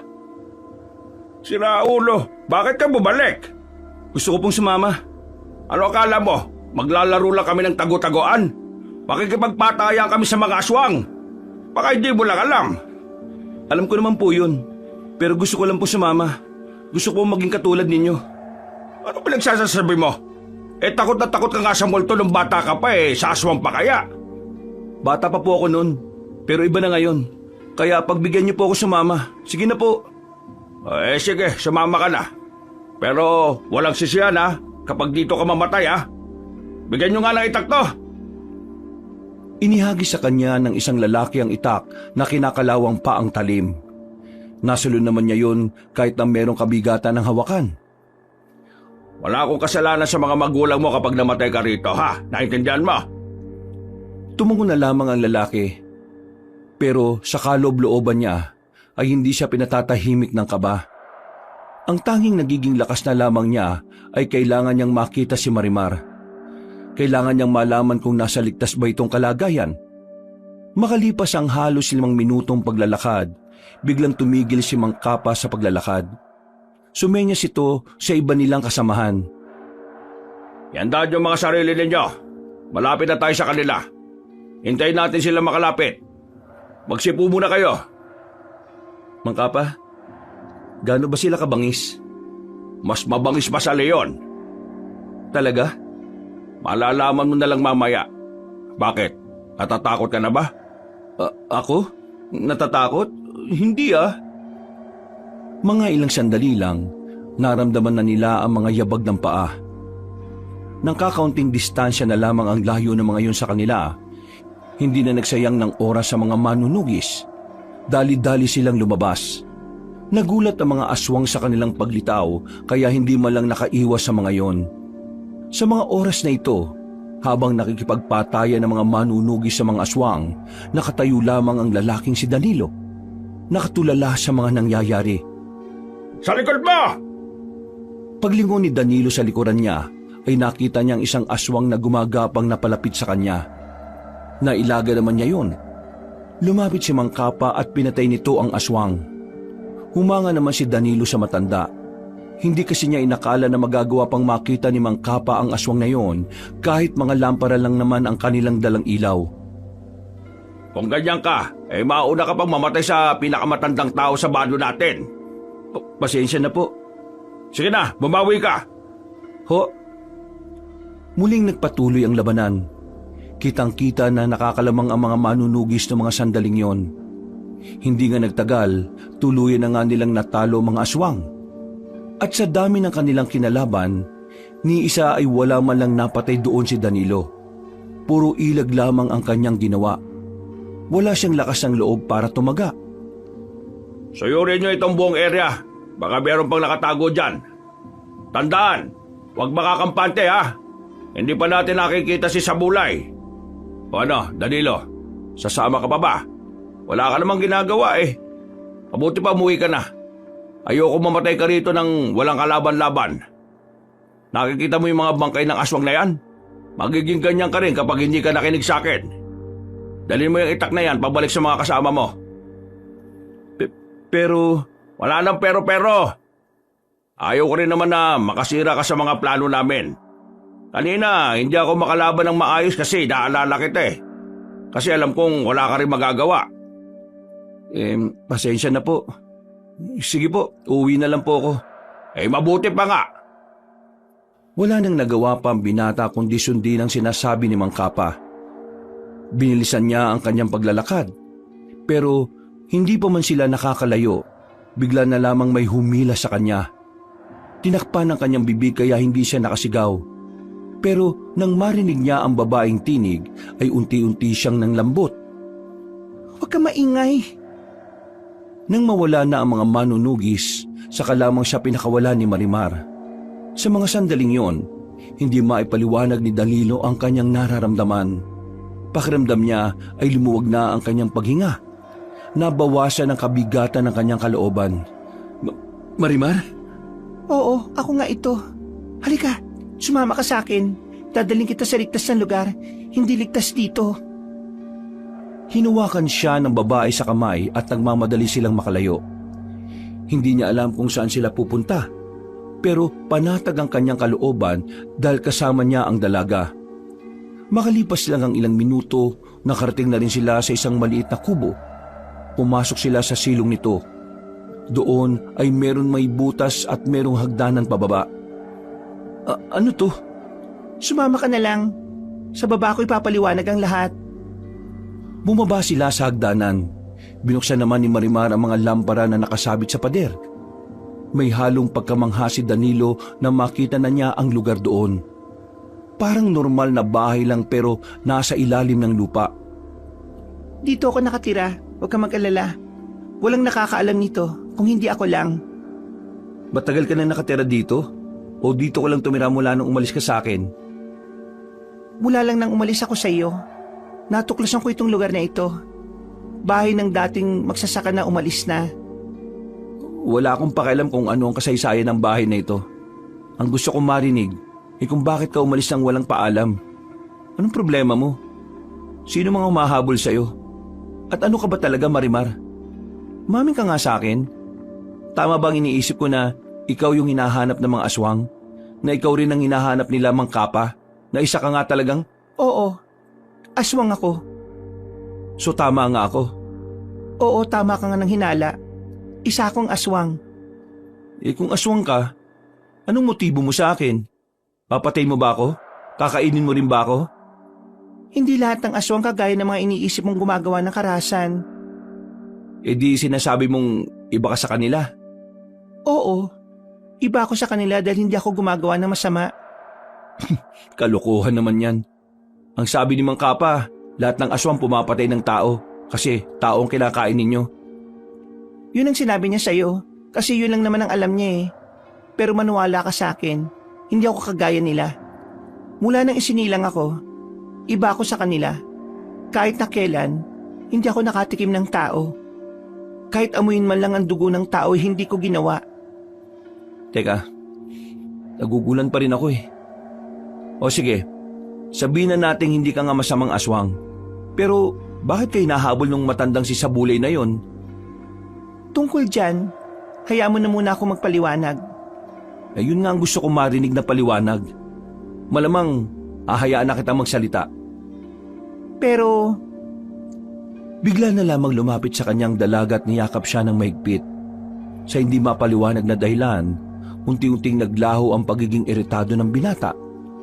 Gusto niya rin ang yakap na yon kahit na hindi man niya aminin. Mas lalong gumaan ang pakiramdam niya. Para siyang napanatag. Parang napawi ang pangungulila niya. patawarin mo ko kung umalis ako nang walang paalam. Nalaman ko kasi na kilala mo pala yung albularyong tumutugis din sa akin. Kaya naisip ko na umalis kasi baka isipin nilang pinoprotektahan mo ang isang aswang. Kumalas ang dalaga at tumugot ito ng malalim na paghinga. Mga ilang sandali lang, sinimulan na rin ito ang nais nitong sabihin. Anak ako ng isang mayamang aswang at ng isang pangkaraniwang tao lang. Aswang ang papa ko, tao naman ang nanay ko. Ang magkaibang dugo na nagsama, ako ang kinalabasan. Kung tutuusin, hindi maaring makaroon ng anak ang isang aswang at ang isang tao. Pero naging posible siya. Akala ko magiging normal lang ang buhay ko kahit na pinili kong mabuhay bilang isang normal na tao. Pero hindi pala. Dahil nang 18 taong gulang ako, natuklasan ng ibang aswang na merong mutya sa loob ng katawan ko. Ang mutyang yon ay tinatawag na mutya ng aswang. At ang sino mang babae na makakaroon nito ay itinuturing na diyosa ng mga aswang. Namatay ang tatay ko sa pagprotekta sa akin. Naubos ang angkan namin ng dahil lamang sa akin. At ang nanay ko naman ay pumanaw din dahil sa nakamamatay na laso na gawa ng masasamang aswang. Mula noon, palagi na ako naghahanap ng ligtas na lugar. Lagi na akong paalis-alis. Walang permanenteng lugar. Sa takot na makuha ako nila sa bulay. Wala na akong pakialam kung saan ako mapadpad. Hindi ko inakala na ganyan pala ang pinagdaraanan mo. Pero gusto ko lang ding malaman, kung sakaling makuha nila sa bulay ang mutya na nasa katawan mo, ano mangyayari? Kapag nakuha nilang mutya, si Sabulay ang makikinabang. Siya ang mas lalakas, mas magiging immortal, at mahihirapan na ang mga manunugis o albularyo na talunin siya. E paano naman nila makukuha yung mutya? Para makuha ang mutya, kailangan nila akong patayin. Nang marinig yun ni Danilo, ay agad na dumaloy sa kanyang sistema ang pagkabahala, kaba at takot. Naiisip pa lang niya na nangyayari yon ay para bang nahihirapan na siyang huminga. Kahit ang mga manunugis din, kaya nila ako gustong mahuli para makuha ang mutya at hindi mapakinabangan ni Sabulay. Ganon din ang kailangan nilang gawin. Kailangan nila akong paslangin. Wala na bang ibang paraan para malutas yung problemang yan? Hindi ko alam kung may iba pang paraan. Pero palagi kong hinihiling na sana meron. Kasi sa totoo lang, hindi pa ako handang mawala. Marami pa akong gusto mangyari sa buhay ko. Kahit na isa akong aswang, ang pangarap ko ay kagaya lang din naman ang pangarap ng ibang tao. Yung magkaroon ng mapayapa at tahimik na buhay. Kung talagang gusto mo ng ganyang buhay, tutulungan kita. Ha? Anong ha? Bingi ka ba? Hindi, ang ibig kong sabihin, bakit mo naman gagawin yon? Kailangan pa ba ng dahilan? Oo naman. Mas magandang may dahilan para malinaw ang lahat. Ayaw kitang mapahamak, yun lang. Ayaw mo ako mapahamak? Bakit? Ano ba?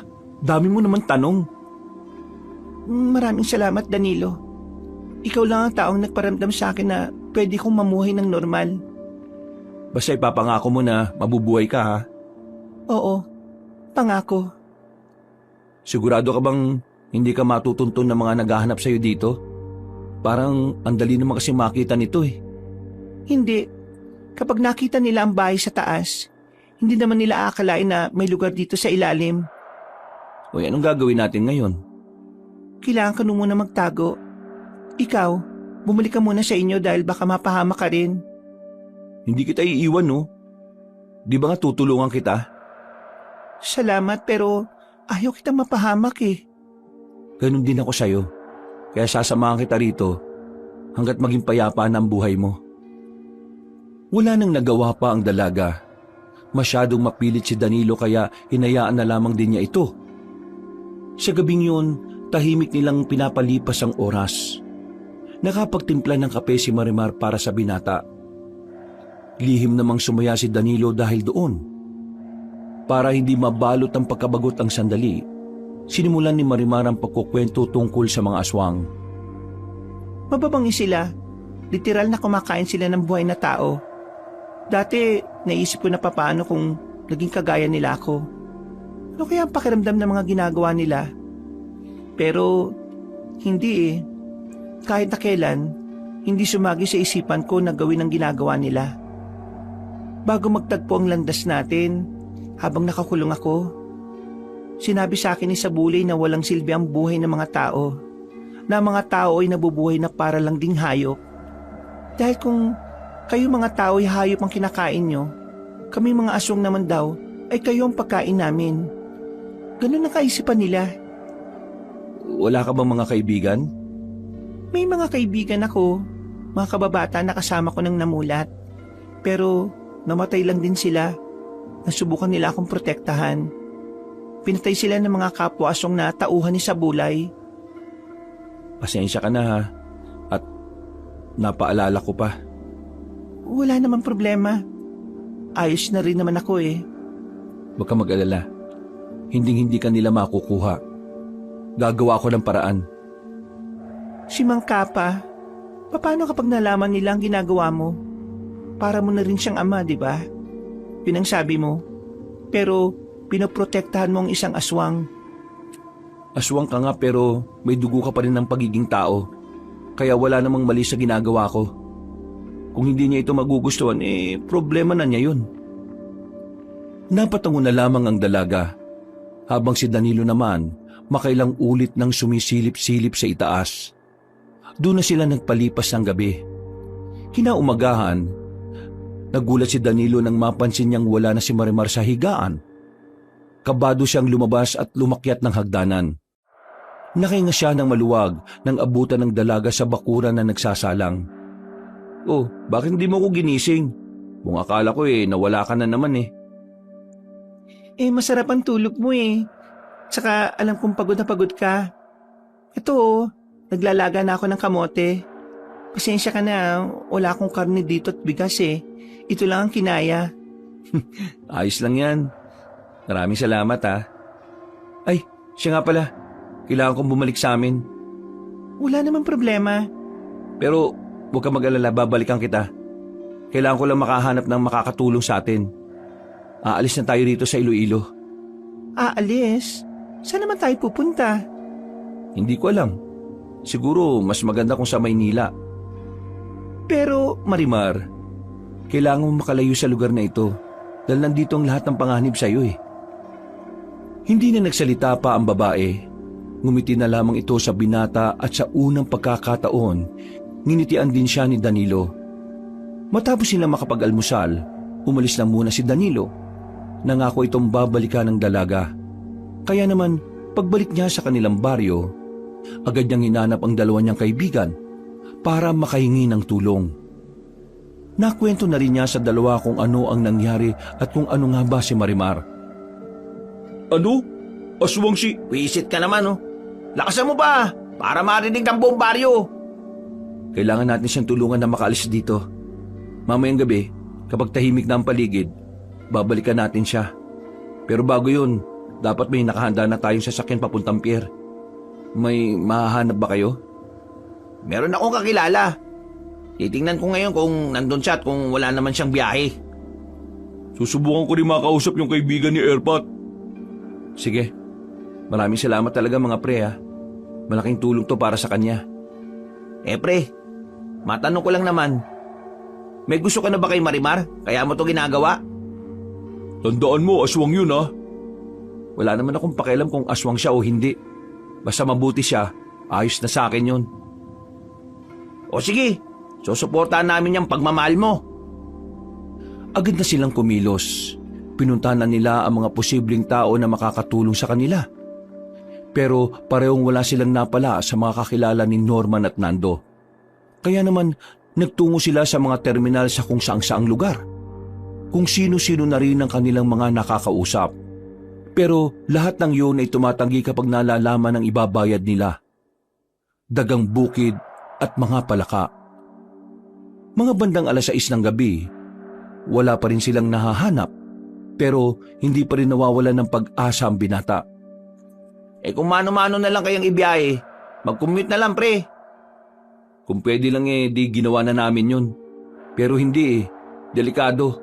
Mahirap makihalubilo sa iba dahil hindi naman natin sigurado kung aswang ba yung makakaharap namin o hindi. Anong gagawin natin nito ngayon? Babalikan ko na lang muna siya. Sasamahan ko muna siya hanggat wala pang nahahanap na maghahatid sa kanya.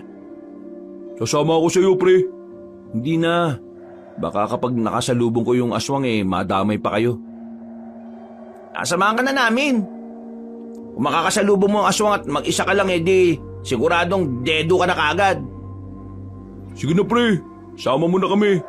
Gusto ko lang namin matulungan at si Marimar. Huwag ka mag-alala. Hindi na namin siya pinagnanasaan ngayon kasi mahal mo na siya. Ay naku, bahala nga kayo. Basta ito lang gusto ko Walang magulo, walang maingay. Kasi nagtatago si Marimar. Hindi pwedeng malaman na nandun siya. Nasabi ko naman sa inyo ang mga nangyayari, di ba? Sumang-ayon na lamang ang dalawang lalaki. Hindi rin nagtagal ay naglakad na rin sila papasok ng kagubatan. Noong mga sandaling yun, hindi malaman ni Danilo kung bakit bigla na lamang siyang kinabahan. Binilisan nila ang lakad nila hanggang sa marating na nga nila ang kinaroroonan ni Marimar. Sa bakuran pa lang, naramdaman na niya na may mangyayaring hindi maganda. Nakita nilang nakasalapag ang kaldero at natapon na ang mga niluluto sa lupa. Pinuntahan niya ang silong ng bahay pero wala na siyang nakitang Marimar doon. Buwisit! Nahuli na tayo! Nakuha na siya! Kinuha na siya ng mga kapwa niya aswang? Pero baka may nangyari lang masama sa kanya. Babaeng matangkad, maganda at sexy. Siya ba hinahanap ninyo? Mangka pa? Danilo, hindi ko inakala na pinoprotektan mo palagi siyang aswang. Kaya pala gusto mong sumama kagabi para mahanap siya. Mangka pa, hayaan niyo ako magpaliwanag. Sige, magpaliwanag ka. Oo, isang aswang si Marimar. Pero hindi siya kagaya nila sa bulay. Mabuting aswang siya. Sa katunayan, sinusubukan niyang mamuhay ng normal. Nang gaya natin. Kailangan niya lang magtago kasi kung hindi niya gagawin yun, makukuha siya ng masasamang aswang at makukuha yung mutya sa loob ng katawan niya. Mutya? Anong mutya ang pinagsasasabi mo? Ang sabi sa akin ni Marimar, kaya siya gustong kunin ang samahan nila sa bulay ay dahil sa bagay na nasa loob ng katawan niya. Tinatawag nila yung mutya ng aswang. Ang mutya daw na yon ay nabuo dahil sa dugo ng aswang at tao. Aswang kasi ang tatay niya habang ang nanay niya ay pangkaraniwang tao lang. Kapag nakuha ng masasamang aswang yung mutya sa loob ng katawan niya, magagamit nila yun sa kasamaan at mas lalong mahirapan kayong harapin sila. At naniwala ka sa sinabi ng isang aswang? Kalahating aswang lang naman siya. May dugo pa rin naman siyang pagiging tao. Kaya naniniwala ako na hindi siya masama. Hindi mo yata naiintindihan, Danilo. Kung sa bagay, wala ka namang alam sa bagay na ito Ang mga aswang ay sinilang na may likas na kasamaan. Kahit na sabihin mong kalahating tao siya, kalahating aswang pa rin siya. Ibig sabihin, pwede pa rin siyang maging masama. At ang mga aswang, magagaling silang manlinlang. Kumbaga, sa 10 sinabi nila 11 ang mali. Kaya hindi ka dapat nagtitiwala sa kanya. Ako ang mas nakakakilala sa kanya. Sa halos 2 buwan naming pagsasama, nakilala ko ang kalooban niya. Kaya naniniwala akong hindi siya masamang aswang. Ibig sabihin, matagal mo na pala siyang itinatago? Matagal mo na palang itong nililihim sa akin? Patawarin niyo ako pero kailan ko lang naman din nalaman. Doon sa 2 buwan na yon, wala siyang sinasabi sa akin. Namuhay siyang parang normal na tao. Kaya wala akong intensyon na Ha? Natigilan si Danilo sa pagsasalita na magdatingan ng mga aswang. Kasama ng mga iyon ang tinuturing nilang pinuno, ang matandang si Sabulay. Sa mga sandaling ito, biglang binalot ng kaba ang tatlong lalaki. Hindi nila alam ang kanilang gagawin ngayong nakapalibot na ang lahat ng iyon sa kanila. Nako, ito pala mga aswang. Ang papangit. Pre, anong gagawin natin? Pumunta kayo sa likod ko. Ako lang bahala rito. Akalain mo nga naman na naunahan na ako ng matandang ito. Nasaan na si Marimar? Ibigay mo siya sa amin kung ayaw niyong mamatay sa kinatatayuan niyo. Uy, di kami kasama dyan ha. Nakisama lang kami. Manahimik ka! Hindi kita kausap! Hindi mo mababasa kamay si Marimar! At sino ka namang kutong lupa ka? Naalala na kita. Ikaw yung tatanga-tangang nakasalubong ko sa daan na hindi tumitingin. Oo, ako nga. At naaalala rin kita. Ikaw yung matandang lalaki na naninilaw yung mga ngipin at mabawang hininga. Nabigla ang matandang aswang. Hindi nito inakala na gagantihan siya ng binata. Kita sa mukha ng matandang aswang ang pagkapikon. Kaya naman mas lalo pa itong inasar ni Danilo. Kulubot na yung mukha mo. Wala ka pang pampaayos sa mukha. Mukha ka nang hindi maipinti. Aray ko! Pikon! Mukha ka raw kulubot na puwet. Ay, ikaw! Wala kang mapapala rito. Hawak ko ng babaeng hinahanap mo. Kung papatayin mo ako ngayon, mas lalo mo lang hindi makukuha yung kailangan mo. Akala mo ba maloloko mo ako? Hindi ako pinanganak kahapon. Alam ko nang hindi niyo siya papatayin. Dahil ayaw mong masaktan ang damdamin ng lalaking yan. Kanino ko ba naririnig ang usapan niyo? Chismoso pala tong lalaking to eh. Baka aswang. Sinisira niyo talaga ang gabi ko mga kutong lupa kayo ha. Sige, tingnan natin kung hanggang saan ang inyong tabang. Hindi nagtagal, sumenyas na ang matandang aswang. Pero hindi rin naman nagpadaig ang matandang albularyo. Sumipol ito ng isang beses. Maya-maya lang, naglabasan na rin ang ibang kasamahan nito na nakatago lang pala sa mga halamanan. Alam kong darating ang ganitong punto kaya naman naganda na rin ako. Talagang kinakalaban niyo ako ha? Sige, pagbibigyan ko kagustuhan niyong mamatay. Sa likod lang kayong tatlo kung gusto niyo pang makauwi ng buhay. Dali! Tumango na lamang ang dalawang lalaki, pero si Danilo hindi siya nagpakita ng kahinaan. Hiniram niya ang itak ng isang lalaking manunugis at sumama ito sa pagtindig. Yan ka lang naman eh. Baka mamaya tumunganga ka lang ha. Hindi. Hindi na mangyayari yun. Dahil ngayon, may dahilan na ako para lumaban. Wala akong pakialam kung wala akong alam. Basta lalaban ako. Eh bahala ka sa buhay mo. Kung gusto mong pumanaw ng maaga, eh di sige. Dami pang daldal. Simulan na natin to! Nagsikilos na ang mga aswang. Samantalang nakahanda naman ang mga manunugis. Noong mga sandaling yon, aminadong kabado ang binata. Pero kapag naiisip niya ang babaeng si Marimar, tila nagkakaroon siya ng kakaibang lakas ng loob. Ihanda ang mga sarili nyo bago mamatay! Hindi mo na ako matatakot ngayon, Mang Kapa. Ipangako mo sa akin na kapag natapos tong laban na to, iharap mo ako kay Marimar. At bakit naman ako mangangako?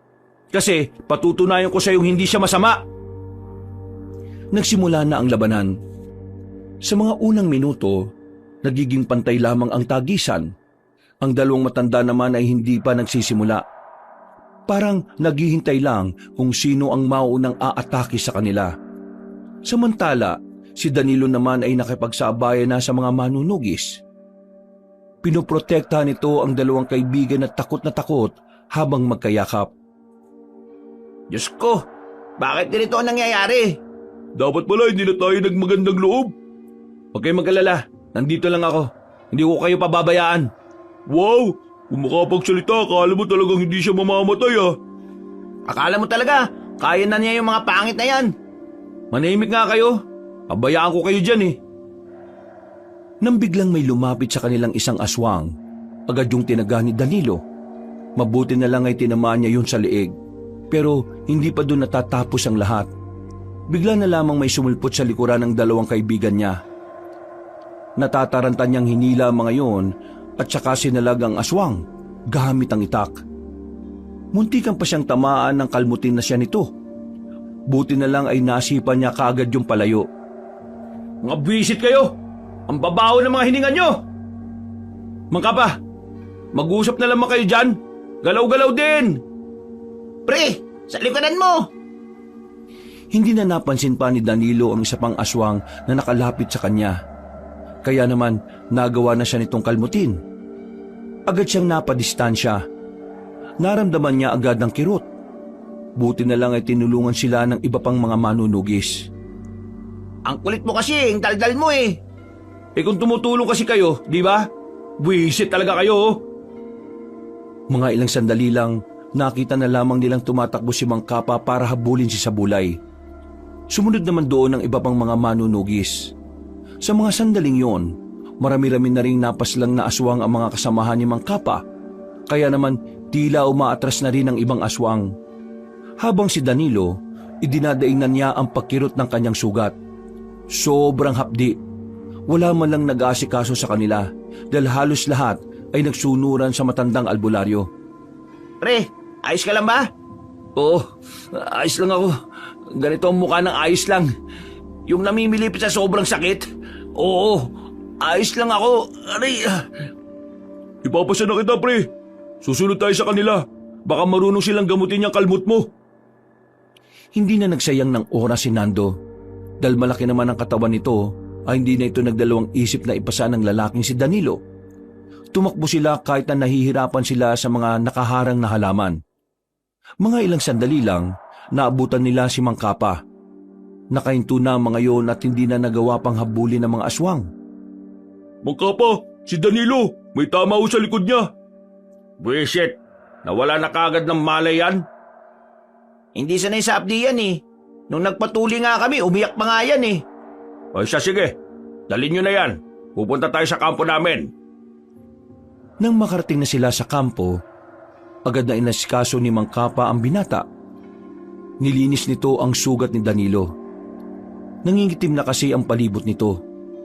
Ayon sa matanda, masyadong marumi ang kuko ng mga aswang kaya madaling maimpeksyon ang sugat. Pero buti na lamang ay naagapan. Kung hindi, baka mas lumala pa ang nangyari sa binata. Makalipas lang ang halos isang oras, nagkaroon na ng malay ang binata. Masakit ang buong katawan nito dahil sa epekto ng gamot na ibinudbod sa kanyang sugat. Nasaan ako? Nasa langit ka na, pre. Siraulo ka ba? Nasa langit ka na nga. Mga anghel ang nasa tabi mo. Ay! Binatukan ni Danilo ang binatang si Norman. Bumangon siya agad at naramdaman ang hapdi sa kanyang likod. Sakto naman na pumasok sa silid ang matandang si Kapa. May dala-dala itong inumin na nakalagay pa sa mangkok. Inumin mo ito. Makakatulong ito para mas madaling maghilom ang sugat mo. Maraming salamat to, Mang Kapa. Nasaan si Marimar? Alam kong dito niyo siya ikinulong. Nakikiusap po ako. Pakawalan niyo na ho siya. Danilo, hindi mangyayari ang gusto mo. Inuli namin si Marimar na nakabase sa batas ng mga manunugis. Ang batas na itunuturing na banta sa buhay ng mga tao ang mga aswang. Kaya pasensya ka na. Hindi ka ba naniniwala sa sinabi ko? Mabuting aswang si Marimar. Hindi siya gagawa ng kahit na anumang kasamaan dito. Tutulungan niya pa nga tayong talunin si Sabulay eh. Hindi na natin kailangan ng tulong niya. Umatras na si Sabulay. Isang indikasyon lamang na hindi niya kaya ang puwersa ng mga manunugis. Hindi niyo dapat minamalit ang pinuno ng mga aswang. At anong alam mo sa mga aswang, Danilo? Wala. Hindi mo nga yata malalaman na totoong aswang kung hindi mo pa nakilala ang babaeng yon. Oo, wala akong nalalaman sa mga ganyang bagay. Pero malakas ang pakiramdam ko na si Marimar lang din ang makakatulong sa atin para talunin. Tama na! Hindi na makatwiran ang gusto mong mangyari. Papabayaan kitang makausap siya ngayon pero huwag kang umasa na makakalaya siya. Dahil kahit na kailan, walang aswang ang nakatataas sa batas sa mga manunugis. Mang Kapa, baka naman po pwede natin pagbigyan si Danilo. Minsan lang yan magmahal pero wagas eh. Kaya nga, Hindi naman siguro masamang hindi niyo ako naiintindihan. Sa mundong ito, Hindi pwedeng kalabanin ng pag-ibig ang batas. Ang batas ay batas. Sa oras na maipatupad na ito, ang batas ang pinakamataas. Huwag niyo sanang pagsisiyan ng hindi niyo pakikinig sa akin. Tumingin na lamang ng seryoso si Mang Kapa kay Danilo. Masama naman ang tingin na ipinukol ni Danilo sa matanda. Pero lumabas lang ang albularyo na parang normal lang ang lahat. Kahit na anak na rin ang turing nito kay Danilo, hindi nito nilabag ang sinasabi nitong batas para lamang doon. Puntahan mo na lang si Marimar, pre. Nakita namin kanina kung saan siya nakakulong. Pre, narinig namin kanina na makakatanggap ng parusang kamatayan si Marimar mamayang gabi. Hihintayin lang daw yung ibang mga matataas na manunugi sa panig ng Iloilo. Ano? Parusang kamatayan? Bakit? Wala namang ginagawang kasalanan si Marimar, di ba? Nananahimik ang buhay niya at bigla nilang hinuli. Tapos parurusahan nila. Mga siraulo din kasi talaga tong mga manunugis na to eh. Pero kasi, hindi rin natin masisisi si Mang Kapa. Talagang paniniwala na kasi nila na ang lahat ng aswang ay masasama. Hindi naman kasi masama si Marimar eh. Hindi naman maniniwala mga manunugis kung sasabihin mo lang na hindi masama si Marimar eh. Buwang ka pala eh. Paano mapapatunayan na hindi masama si Marimar? Ayaw naman nilang palayain para makatulong. Ikaw ang buwang. Kanina ka pa utot ng utot eh. Hindi ako makakapayag na mahatulan na kamatayan si Marimar. Ano naman ang binabalak mo? Hindi na nagsalita pa ang lalaki. Nang maubos na niya ang pinainom sa kanya ni Mang Kapa, lumabas na rin siya ng silid na yun para puntahan si Marimar. Sinamahan siya ng kanyang dalawang kaibigan. Pagdating nila roon, ay nakita nilang nakaupo lang ang dalaga habang yakap ang sariling tuhod. Tulala at tila walang gana. Marimar? Napaangat ang tingin ng dalaga. Tila nagningning ang mga mata nito nang makita si Danilo. Agad itong lumapit sa rehas. Ganon din naman ang binata. Kahit may nakapagitna na bakal sa kanila ay hindi yun naging hadlang para magyakapan. Huwag ka mag-alala. Makakawala ka rito. Aalis ka rito. Makakalaya ka. Ako ang gagawa ng paraan. Danilo, mahigit tayong dapat pagtuunan kaysa sa kalayaan ko. Anong ibig mo sabihin? Ngayong araw, 6:00 ng gabi mamaya, magsisimulang mamilog ang buwan. Ito ang araw na kung saan malalakas ang mga aswang. Kahit takpan ng maraming ulap ang buwan, ay magpapatuloy ang pambihirang lakas ng mga aswang. Hindi ito pangkaraniwang bilog na buwan. Ito ang buwan na nakasaad sa propesiya namin, ang buwan ng kadiliman. Kaya pala hindi pumalagsi sa bulay kagabi dahil alam niyang darating itong sinasabi mo. Kailangan nilang makapaganda. Anong kailangan nilang gawin para makontra ang pagiging malakas nila? Walang paraan para mapigilan yon, pero may paraan kung paano sila pahihinain ulit. Sige, sabihin mo. Kailangan lang ng maraming dugo ng baboy. Maraming dugo ng baboy? Oo, kapag nakakamoy ng dugo ng baboy ang mga aswang tuwing kabilugan ng buwan, hindi namin napipigilan na puntahan yon kung nasaan yon. Naroon lang ang utak namin. Pakiramdam kasi namin dugo yun ng tao. Kaya kailangan natin ng maraming dugo ng baboy para mawala sila sa sarili. Kapag nangyari yon, may pagkakataon na ang mga manunugis na mapas lang silang lahat. Kung ganun dapat magsimula na tayo maghanap ng dugo ng baboy. Pre, may alam ako sa bayan. Pwede nating hingiin o bilhin natin. Kailangan mo na itong sabihin kay Mang Kapa habang maaga pa. Gumawa na kayo ng paraan. Maraming salamat, Marimar. Huwag kang mag-alala. Gagawin namin ang makakaya namin para mangyari ang sinasabi mo. Ngumiti na lamang si Danilo sa dalaga. Nagtaka naman si Nando at Norman dahil unang beses lang nilang nakita ang lalaki na nakangiti. Matapos ang usapan na yon, ay agad na umalis ang tatlong binata. Kinailangan nilang maghanap ng dugo ng baboy. Kaya naman nagtungo agad sila sa bayan. Kung sino-sino nang nilapitan nila. Sarado kasi ang katayan ng baboy na kanilang unang napuntahan. Meron naman silang mga nakuhang dugo, pero kakaunti lang. 2 plastic lang ng dugo ng baboy ang nakuha nila sa maghapon nilang paghahanap. Pwede na kaya to? Sana pwede na. Wala na tayong mahanapan Kulang pa to. Baka ilang aswang lang ang makaamoy nito. Pero wala na tayong magagawa. Kailangan natin to eh. Magagabi na. Dalawang kailangan natin pigilan. Ang pag-atake ng mga aswang at ang parusang kamatayan ni Marimar. Nagmamadali silang makabalik ng kanilang baryo. Pagdating nila, nakakasalubong na kagad nila ang matandang si Kapa. Nakatingin pa ito sa kanila na parabang iritado. Ilang beses ko magsasabi sa inyo na hindi tatalab yan. Hindi kayo dapat naniniwala sa babaeng yun dahil aswang yon. Itapon niyo ang dugong yan at baka patibong lang yan. Mang Kapa, kilala mo naman ako, di ba? Magtiwala ka na lang sa akin. Oo, kilala kita at may tiwala ako sa iyo. Pero sa mga ganitong sitwasyon, hindi ko pwedeng ipaubaya ang mga bagay-bagay. Wala ka masyadong alam sa mga aswang. Mang Kapa, bakit hindi na lang po natin muna subukan? Anong subukan? Anong tingin niyo sa buhay ng mga kasamahan ko? Pwedeng subukan lang tapos kapag palpak, subok ulit? Mang Kapa, sige na ho, kahit na ngayon lang. Huwag ka nang magpumilit, Danilo. Bago ko pa makalimutan kung anong pinagsamahan nating dalawa. At ito lang ang paalala ko ha. Huwag na huwag kang pipigil sa kung ano man ang gagawin namin mamaya. Galit na naglakad paalis sa matandang si Kapa. Napapailing na lamang si Danilo noong mga sandaling yon. Hindi na sila nagsayang ng oras. Itinapon na nila ang dugo sa labas ng kanilang baryo. Nagbabaka sakaling baka kahit papaano ay gumana ang kanilang pinaplano. Mabilis na lumipas ang mga sandali. Sumapit na rin ang 6:00 ng gabi. Kampante ang mga manunugis. Wala silang kaalam-alam na lulusob na ang mga aswang. Habang sila Danilo natatarantana ng mga sandaling yon, hindi na rin sila makalapit kay Marimar. May mga nakabantay na rin kasi doon. Paparating na mga aswang. Ihandaan nyo na mga sarili ninyo. Yung mga itak na hawak nyo. Hindi yan design ha. Ginagamit yan.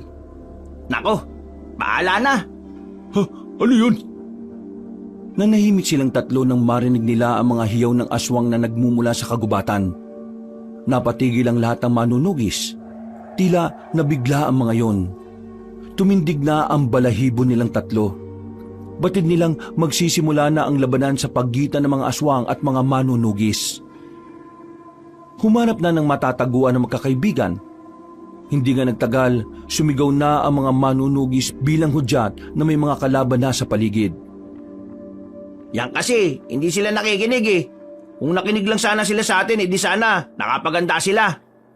Wala na tayong magagawa. Ang isipin na lang natin ay kung paano natin haharapin ang mga yon. Lakasan nyo na lang ang loob ninyo. Kahit ako rin natatakot. Basta, ha? Hindi na naituloy ni Danilo nang marinig nilang nakapasok na agad ang mga aswang. Nangingibabaw ang tinig ni Sabulay noong mga oras na yon. Sumisigaw ito at hinahanap ang matandang si Mang Kapa. Dito lang kayo. Pupuntahan ko si Marimar. Buwang ka ba? Sasama kami. Ay naku, bahala nga kayo. Nagmamadaling pinuntahan ng tatlong lalaki ang dalaga. Pagdating nila roon ay patay na ang mga nagbabantay. Mabilis nilang kinuha ang susi. Binuksan nila ang kulungan ng babae. Paalis na sana sila nang bigla silang harapin ng tatlong aswang. Pero laking gulat nila nang biglang magbago ang kulay ng mga mata ni Marimar. Humaba rin ang kuko nito. Paglapit sa kanila ng tatlong aswang ay agad nitong sinalubong ng dalaga. Walang kahirap-hirap nitong pinagpapapaslang ang mga yon. Kailangan na nating tulungan ng mga manunugis. Mahirapan sila sa mga aswang, lalong-lalo na kay Sabulay. Hindi! Tumakas na tayo! Kapag nahuli ka ni Sabulay, magtatagumpay siyang makuha ang mutya sa loob ng katawan mo. Danilo, nasa panganib ang buhay ng lahat ng taong narito. Kailangan natin silang tulungan. Matapos kanilang ikulong at hindi paniwalaan? Ito lang ang natatanging paraan para maiparating ko sa kanila na hindi lahat ng aswang ay masasama. Kahit natutol si Danilo, nagtiwala na lamang din siya sa babae. Tumakbo sila paalis doon. Hinanap nila si Mang Kapa. Nakita nila yon na kinakalaban na ang matandang si Sabulay. Kita nilang may sugat na si Mang Kapa sa braso at sa kaliwang balikat. Sa wakas, nakita ko na rin ang babaeng ito. Hoy, Marimar! Alam mo bang ang tagal na kitang hinahanap? Masyado mo na akong pinahihirapan tapos magpapahuli ka lang pala sa mga walang kwentang tao na ito? Bumalik ka sa angkan natin at ialay mo ang sarili mo para sa mga susunod na henerasyon. Hindi ako kagaya mo. Kaya kahit na ano mangyari, hindi ako papayag na mapunta sa'yo. Sa pagmamatigas mong ganyan, ang dami pang napapahabak eh. Hindi mo ba naiisip na ikaw lang ang dahilan kung bakit nangyayari ang lahat ng ito? Kung sumama ka sa akin kagad, walang mamamatay at walang masasaktan. Manahimik ka! Narinig mo sinabi niya, di ba? Hindi siya sasama sa'yo kahit na ano mangyari. Kung hindi mo pa rin narinig, baka marami ka ng tutuli. Noong mga sandaling yun ay hindi makapaniwala matandang si Kapa sa kanyang nakikita. Habang nakatingin siya kay Marimar, ay napagtanto niyang tunay ngang maaring maging mabuti ang isang aswang. Hindi nagtagal, umatake na ang matandang aswang. Pinuntirya nito si Danilo. Pero agad din namang humarang ang babae. Kinalmot ni Marimar si Sabulay at tinamaan naman yon. Pero tila wala man lang talabang ginawa niya. Nakangiti at tumawa pa si Sabulay noong mga sandaling yon. Anong akala mo? Kakayanin mo ako, Marimar? Masyado ka bang bata? Isa ba, hindi ka naman nababahaginan ng lakas ng buwan ng kadiliman. Kasi hindi ka naman purong aswang. Pinapahina ka ng dugo ng isang tao. Kaya kung ako sa'yo, para may silbi ka naman, kailangan mong sumama sa akin. Ang dami mo bang daldal? Lumusob ulit si Mang Kapa. Winasiwas nito ang mahaba nitong itak. Hindi tinamaan si Sabulay dahil sa taglay nitong bilis. Nagulat na lamang ang matandang albularyo nang mapunta na ito sa kanyang harapan. Kinalmot ito ng mahaba. Dahil doon ay napalhod na ang isang tuhod ng matanda. Akala mo siguro kaya kita inatrasan kagabi dahil natatakot ako sa'yo. Kahit na kailan, nauuna ang pagiging kampante ng mga tao kaysa mag-isip. Ako ang kalabanin mo! Tumakbo ng mabilis si Marimar. Makailang ulit nitong pinagkakakalmot si Sabulay. Pero kahit na anong gawin nito, ay hindi pa rin tinatabla ng pinunong aswang. Sa mga sandaling ito, kinakabahan na rin si Danilo. Nakikita niya kasing hirap na si Marimar at Mang Kapa. Kaya kahit alam niyang hindi naman din niya kakayanin si Sabulay, nilakasan na lamang niya ang kanyang loob. Hindi ka magtatagumpay dito! Napalingon si Sabulay. Hindi nito namalaya ng lalaki. Tinaga ni Danilo si Sabulay sa ulo. Dahil sa ginawa ni Danilo ay nakaramdam ng pagkahilo ang aswang. Pero nagdulot lang din ito ng matinding galit sa kalaban nila. Anong karapatan mong idampi ang walang kwentang itak na yan sa akin? Galit na umatake si Sabulay kay Danilo. Isang malakas na suntok ang ginawa nito sa sikmura ng lalaki. Dahil dito ay agad itong napahiga. Hinila naman agad ni Norman at Nando ang kanilang kaibigan papunta sa gilid. Ikaw naman kasi, sumali ka pa eh. Laban ng malalakas yan eh. Ako ang kalabanin mo! Huwag mo idadamay ang mga mahihina sa laban na ito! Magsabihan mo yung mga walang kwentang yan kung ayaw nilang mamatay! Ha! Naputo lang sasabihin nito nang biglang umatake ulit si Marimar. Itinalak nito ang mahabang kuko sa likod ni Sabulay. Pero dahil nga masyadong malakas ang kalaban nila, wala pa rin naging epekto. Si Mang Kapa naman ang sunod na lumusob. Ginawa na ng matandang albularyo ang lahat ng makakaya niya. Lahat ng kakaibang galaw ay sinubukan na niya. Pero hindi pa rin umubra. Hinawakan lang ito ni Sabulay sa kwelyo at nakipag-untugan sa ulo. Duguan agad ang kilay ni Mang Kapa. Si Marimar naman, napagbuntungan din ito ng galit ni Sabulay. Kailangan mo pa yatang mabugbog para lang sumama ka! Maraming sampalang ginawa ni Sabulay. Duguan na rin ang bibig ng dalaga. Noong mga sandaling yon, tila nagkaroon ng bagong lakas si Danilo. Kahit na wala siyang magagawa, sinikap niyang malapitan si Marimar. Hinarangan niya ito at nakiusap kay Sabulay. Nakikiusap ako! Wag siya! Ako na lang ang saktan mo! Danilo, umalis ka rito! Ha! Tingnan mo nga naman! Isang bayani ang umusbong! Sige! Tutulungan kita maging bayani! Dinakma siya ni Sabulay. Hinawakan sa kwelyo. Sinuntok ito ng maraming beses sa muka. At nang malupaypay na, ay saka binalibag sa sahig. Nang nakadapa na si Danilo, pinagsisisipa naman ito ng maraming beses. Ha! Ganyan ang napapala ng mga kagaya mong pabida! Akala mo naman may magagawa ka! Pwe! Sa nasaksiyan na yon ni Marimar, biglang nag-apoy ang galit nito. Naramdaman na lamang ni Marimar na tila tumitigas ang kamao niya. Nagiinit ang kanyang buong katawan. Masumaba ang kuko nito at nagkaroon pa ng mahahabang pangil. Noong mga sandaling yon, maging si Sabulay ay nagulat nang lumapit sa kanya si Marimar. Sobrang lakas ng babae. Kahit na si Sabulay na ang pinakamalakas na aswang, hindi nito kinaya ang puwersa ng dalaga. Hinawakan siya nito sa liig. Maigpit ang pagkakasakal. Habang nasa ere, pinagkakakalmot ni Marimar ng marami sa tiyan si Sabulay. Hindi pa nakontento ang babae. Pinagsusuntok niya pa sa mukha. Gumagapang na si Sabulay sa mga oras na yon, pero mukhang hindi na yung bubuhayin pa ng dalaga. Marimar! Sa isip-isip ni Danilo, tila nabahaginan na rin ito ng kapangyarihan ng buwan ng kadiliman. Kaya sa mga pagkakataong yon, kitang-kita nila na parang ginagawang sisiw lang ni Marimar si Sabulay. Sinubukan namang lumaban ng matandang aswang. Ang kaso, sadyang mabilis at malakas talaga si Marimar. Kakaiba ito sa lahat. Walang katulad. Kahit si Mang Kapa ngayon lang nakakita ng aswang na sobrang lakas. Sinasaktan mo ang mga taong mahalaga sa akin. Pinaslang mo ang angkan ko.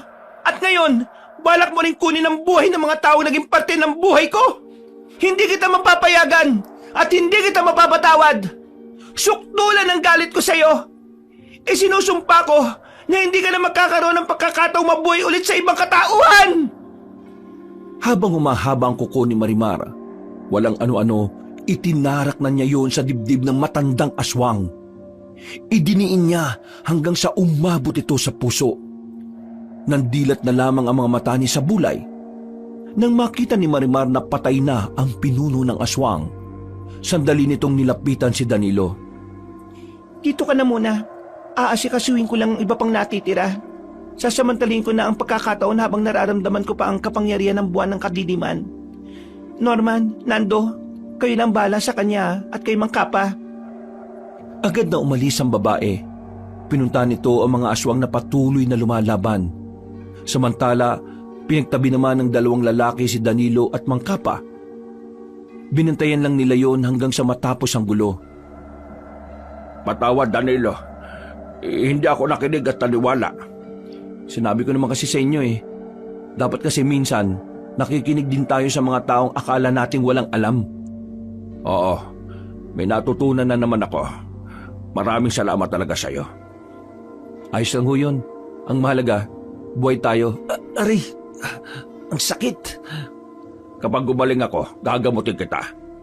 Kapag gumaling ka, magaling na rin ako nun. Natawa na lamang ang dalawa. Si Norman at Nando naman ay hindi makapaniwalang nagagawa pang magtawanan ni Danilo at Mang Kapa kahit sobrang bugbog na ang katawan. Natapos ni Marimar ang lahat ng mga aswang. Natalo nila ang kampo ng kadiliman. At dahil sa pinakita ni Marimar, tuluyan na nga siyang kinilala ng mga manunugis bilang kakampi. Isang buwan ang nakalipas, balik na sa dati ang kanilang buhay. Si Marimar at Danilo naman, mas nagiging maganda na rin ang kanilang pakikitungo sa isa't isa. Isang gabi, Danilo, hindi pa pala ako nakakapagpasalamat sa lahat ng ginawa mo para sa akin. Kahit alam mong mapapahamak ka nung gabing yun, hindi ka nagdalawang isip na ibuwis ang buhay mo para sa akin. kahit sino naman, gagawin yun sa taong mahal nila. Pero Danilo, isa pa rin akong aswang. At alam naman natin na isang himala ang makaanak sa katulad ko.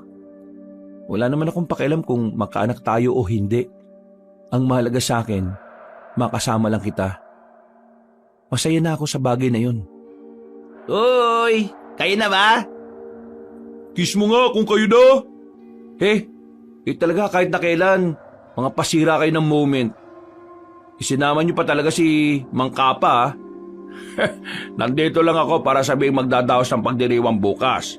At kayong apat, lalo na kayong dalawa ni Marimar, para yun sa inyo. Bilang pagkilala sa ginawa niyong katapangan para sa baryo natin. Naku, maraming salamat Mang Kapa. Masaya kaming dadalo sa isasagawa ninyong pagdiriwang. Kiss! O nga, kiss naman dyan! Natatawa na lamang si Danilo ng mga sandaling yon, pero hindi niya inakala na hahalikan siya ng babaeng si Marimar. Yun ang kanyang unang halik, kaya halos mabaliw-baliw siya. Mula noon, nagsama na ng tuluyan ng dalawa. Tanggap ni Danilo kahit na aswang ang babae. Ang mahalaga naman kasi para kay Danilo ay ang pagiging busilak ng puso nito. Dahil para sa kanya, ang tunay na pagmamahal ay hindi naman nakabase sa kung anong uri ng nilalang, kundi sa kung gaano kalalim ang pag-iibigan.